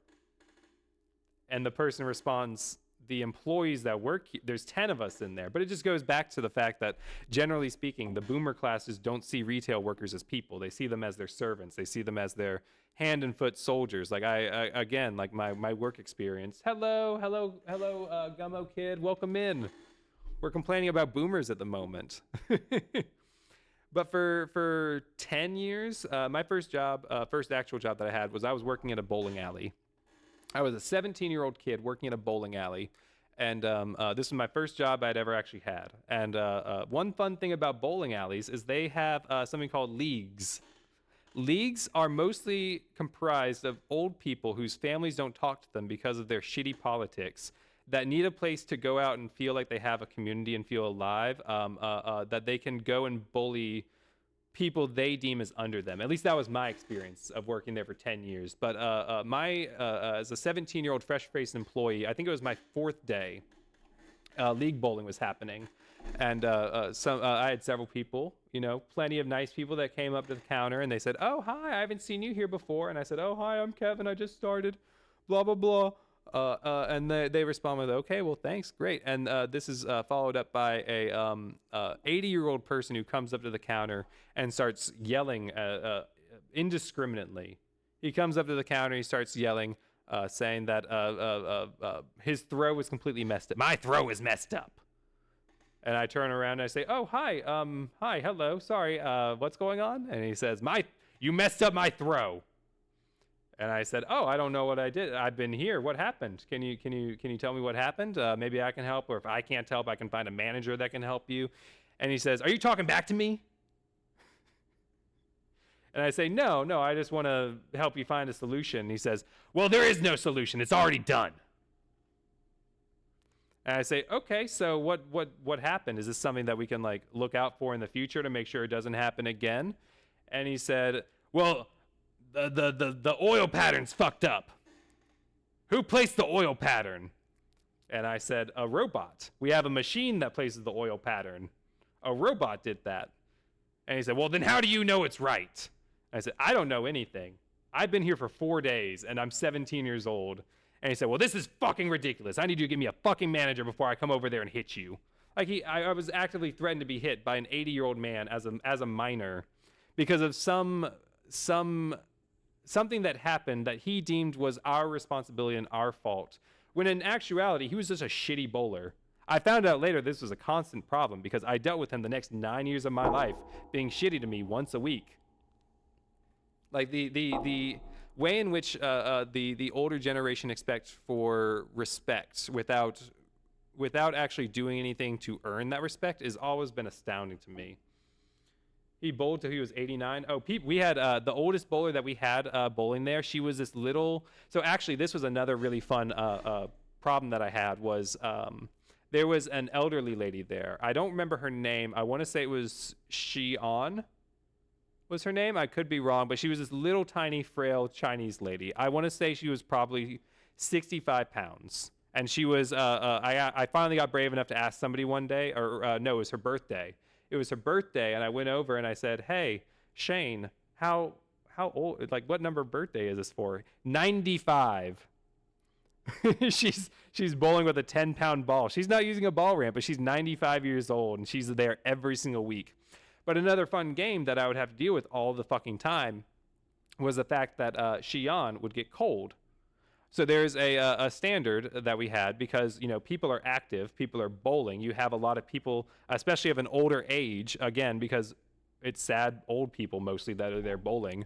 You have mostly old people there that are bowling who, when they get active, get overheated. A constant problem that we would run into is it was company policy that we have fans running it all the time because fans keep people cool, keeps the circulation going. You're less likely to have people, pass out as they're throwing 16-pound balls onto slicked-up, oily surfaces that literally lead to a mechanical denture set crushing every bone in your body. And the number of people that ran down a bowling lane without understanding that if they got to the end and that ball return came down and would kill them was appalling. But there was a constant problem with the fans because there was this little old lady named Xi'an, and she would get very cold. And I was incredibly sympathetic to that. I actually had a blanket that I had in the back set aside for when Xi'an got there in case this happened, because it happened so commonly. People would come over and they would start yelling at me saying, Kevin, Xi'an is over there. And I might be dead naming her. I can't remember her name. Xi'an is cold over there and she needs the fans off. And I would say, okay, I hear you. Unfortunately, it's a problem because it's company policy that we leave them on. And aside from that, I already turned them off an hour ago when you asked. And then somebody else came over and said, hey, I'm hot. I need you to turn the fans back on. So from my perspective, I need to keep the fans on because I'm worried that they're going to pass out and there's going to be a lawsuit, as opposed to Xi'an being cold and me already having a blanket that I had provided for her to use for this purpose. You little, what the fuck did you just say to me? Like the hatred that I would receive in response to this mentality. But of course, there's no appeasing anybody, because then you turn the fans off, and then now all of a sudden the other boomer who's upset and sad comes over and they piss all over you because they're upset the fans off. There's no winning. So it's just a constant battle of dealing with people that, generally speaking, don't see a workforce as people. They see a workforce as a system to enrich their lives. They see people that are there that they can, treat however they want. It's the How I Met Your Mother circle of yelling, the chain of yelling. You get yelled at and made feel like shit by your boss, so you go and you make somebody that you feel is lower than you go feel like shit and talk down to them, make yourself feel better. As opposed to, I don't know, treating people with respect, just being a decent person. But no, we can't have that anywhere. Can't have that anywhere these days. What other fun bowling stories were there? Oh yeah, so there was one time during League, I actually thought I was going to have a riot break out. I had bowling shoes thrown at me. I think I had 3 shoes thrown at me this day. But a small child during League decided to, not associated with the League, or no, it was actually a League parent's child. This was a kid that I constantly had problems with because parents would see League as an opportunity for them to bring their kids, drop their kids off, and then go and do whatever the fuck they want, whether that's bowling. But the kids would just hang out in the arcade and would actively try to break everything in the arcade. I was the manager at this time, and so I would have to go and I would have to say to the kids, hey kids, don't break the arcade. Please don't do that. And the kids, as soon as I turned around, would immediately start breaking the arcade. So eventually what I would have to do is I would have to go to the parents and I would have to say, hey, your kids are in the arcade and they're not listening. I need you to control your kids and come get them. The parents would, of course, look at me and say, you don't tell me how to parent my kids. And then they would huff and puff and they would go grab their kids, yell at their kid, get over here, come sit down and be quiet. Mistreating their children, who's just bored and trying to find some sort of fun, some form of entertainment as you drag them along to your activity. One of those kids, after they were bored, decided to go down to an empty lane. Go down to a lane that was somebody else was using that had left at the moment. And while they were down there, they decided that they were going to walk down to where the ball return is. We have this fun button at the front counter for if somebody's walking down towards the ball return, we have a stop button. And you hit the stop button when it means somebody's about to die. When somebody's about to die, you hit the stop button, and it doesn't matter where any machine is at any given point. It stops every machine exactly where it is. That way, if somebody is on the verge of being crushed, the machine doesn't continue its cycle and then continue, and the machine just stops where it is. So we have this magic button that presses stop. I pressed that button twice in my career, once during League when that kid walked down there. What preceded was horrifying, because every single lane that was associated with the League, which was about 40 of the lanes that we had out of the 48 at the time, 40 of the leagues of the lanes stopped immediately. That meant that about 30 people had their balls slam into the ball return, because at League people are trying to bowl as fast as possible because it's a long endeavor and their kids are crying, and so they're trying to get out of there, and so they throw their balls as hard as they can, as fast as they can in the cycle. They have 30 lanes that hit the ball returns. You have another 10 lanes whose balls are now stuck in the middle ball return, the lane to get the machines that we used to get it back up to the front. There's about 10 that are stuck in the ball return, so now we have to go through and we have to get their balls out of the ball return as carefully as possible, because these are personal balls and we don't want to damage them. It was an hour and a half before leagues were able to actually start back up again. Everybody went home an hour and a half late that night. And I think I got cussed out by at least 20 different individuals as they were walking out the door, just saying snide remarks like, yeah, it would have been a night if it hadn't been for your fuck up. Oh, yeah, if you hadn't fucked us up, then we would have had a good night tonight, but you decided to ruin everything. And it's like, okay, sorry you didn't control one of your children. They decided they wanted to commit sewer slide. Like, I'm sorry, they decided to go towards the jaws of death and get swallowed up. Alternative view, I'm a hero. Alternative view, I saved your child's life. You should be paying me. As far as I'm concerned, services rendered. How much is your child worth to you? Give me that much money. That much money in my hand right now. Otherwise, you don't believe in conservative values. It's a conservative value for if somebody saves your life, you pay them. Why wouldn't you pay me? If you're true to your conservative values, you know. If you have any kind of consistency towards that. Man, I hated that job. If anyone ever tells you should work in the bowling alley, don't. Don't do it. There's not a good one out there. I guarantee it. Attracts the worst people. What do I need to do now in terms of tasks? I've been distracted talking about bowling alleys.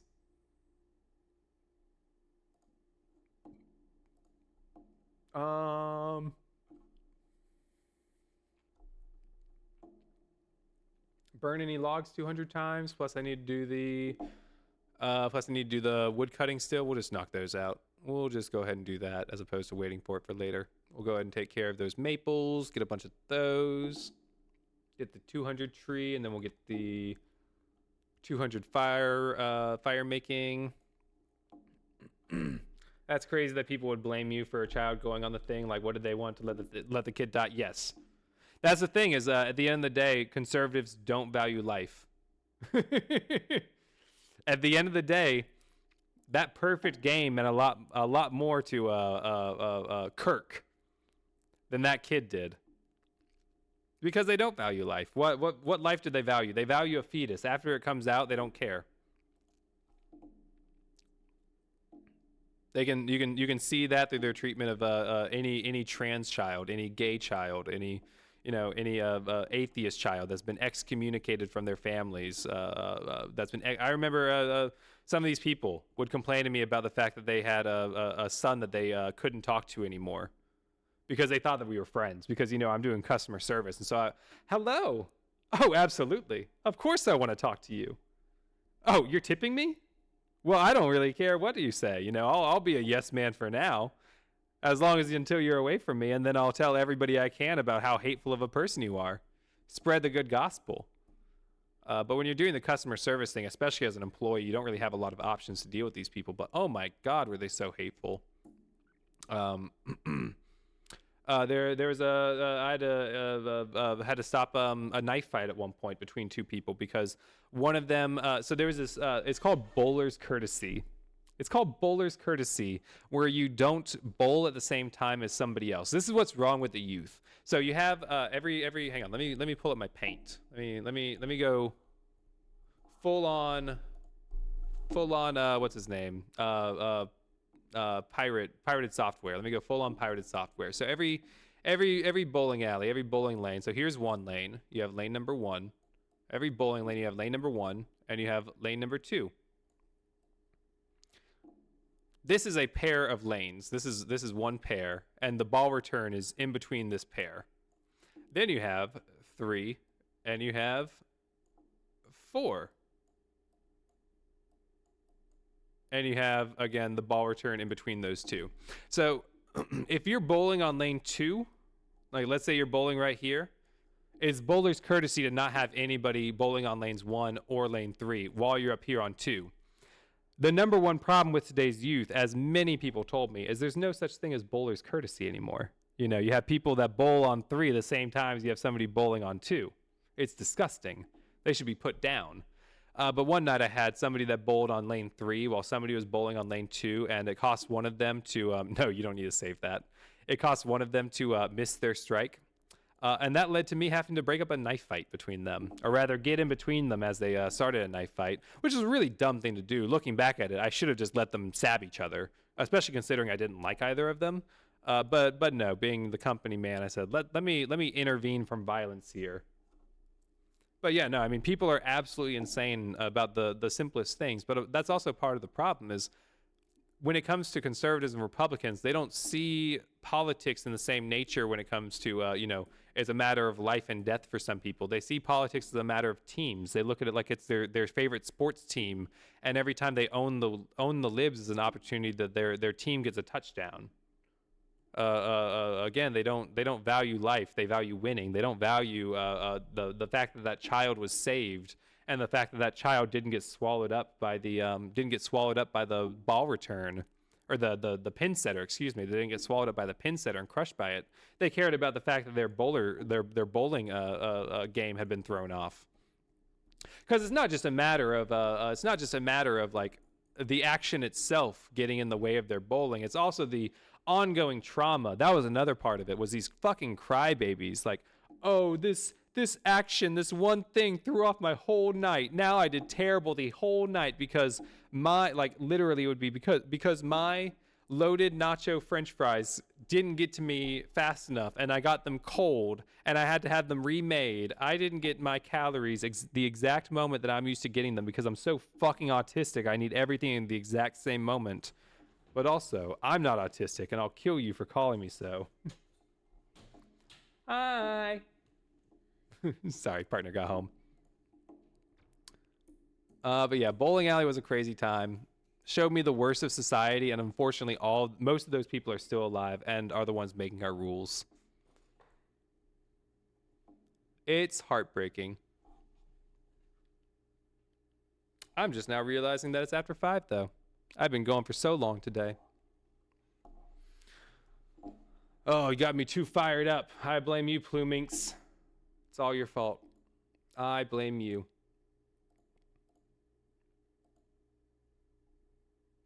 But with that, I am going to call it to a T today. I'm going to call it to a T, and I want to thank everybody for joining in, for everybody that joined in. But I'm going to call it to a T because it's Friday, and we've got some shit to do. Shit. And fun shit. Not just bad shit. Fun shit, mostly. So everybody stay safe out there. Everybody be good. I'm going to head on out and stay safe. Bye. See y'all next time. Have a good one. You be safe out there, Pluminx. Bye, everyone. Where's the button? There's the button. Whee! Goodbye. Shadows rise in the blaze. Swords clash, the echoes scream. Blood-soaked ground, a devil's dream. Fire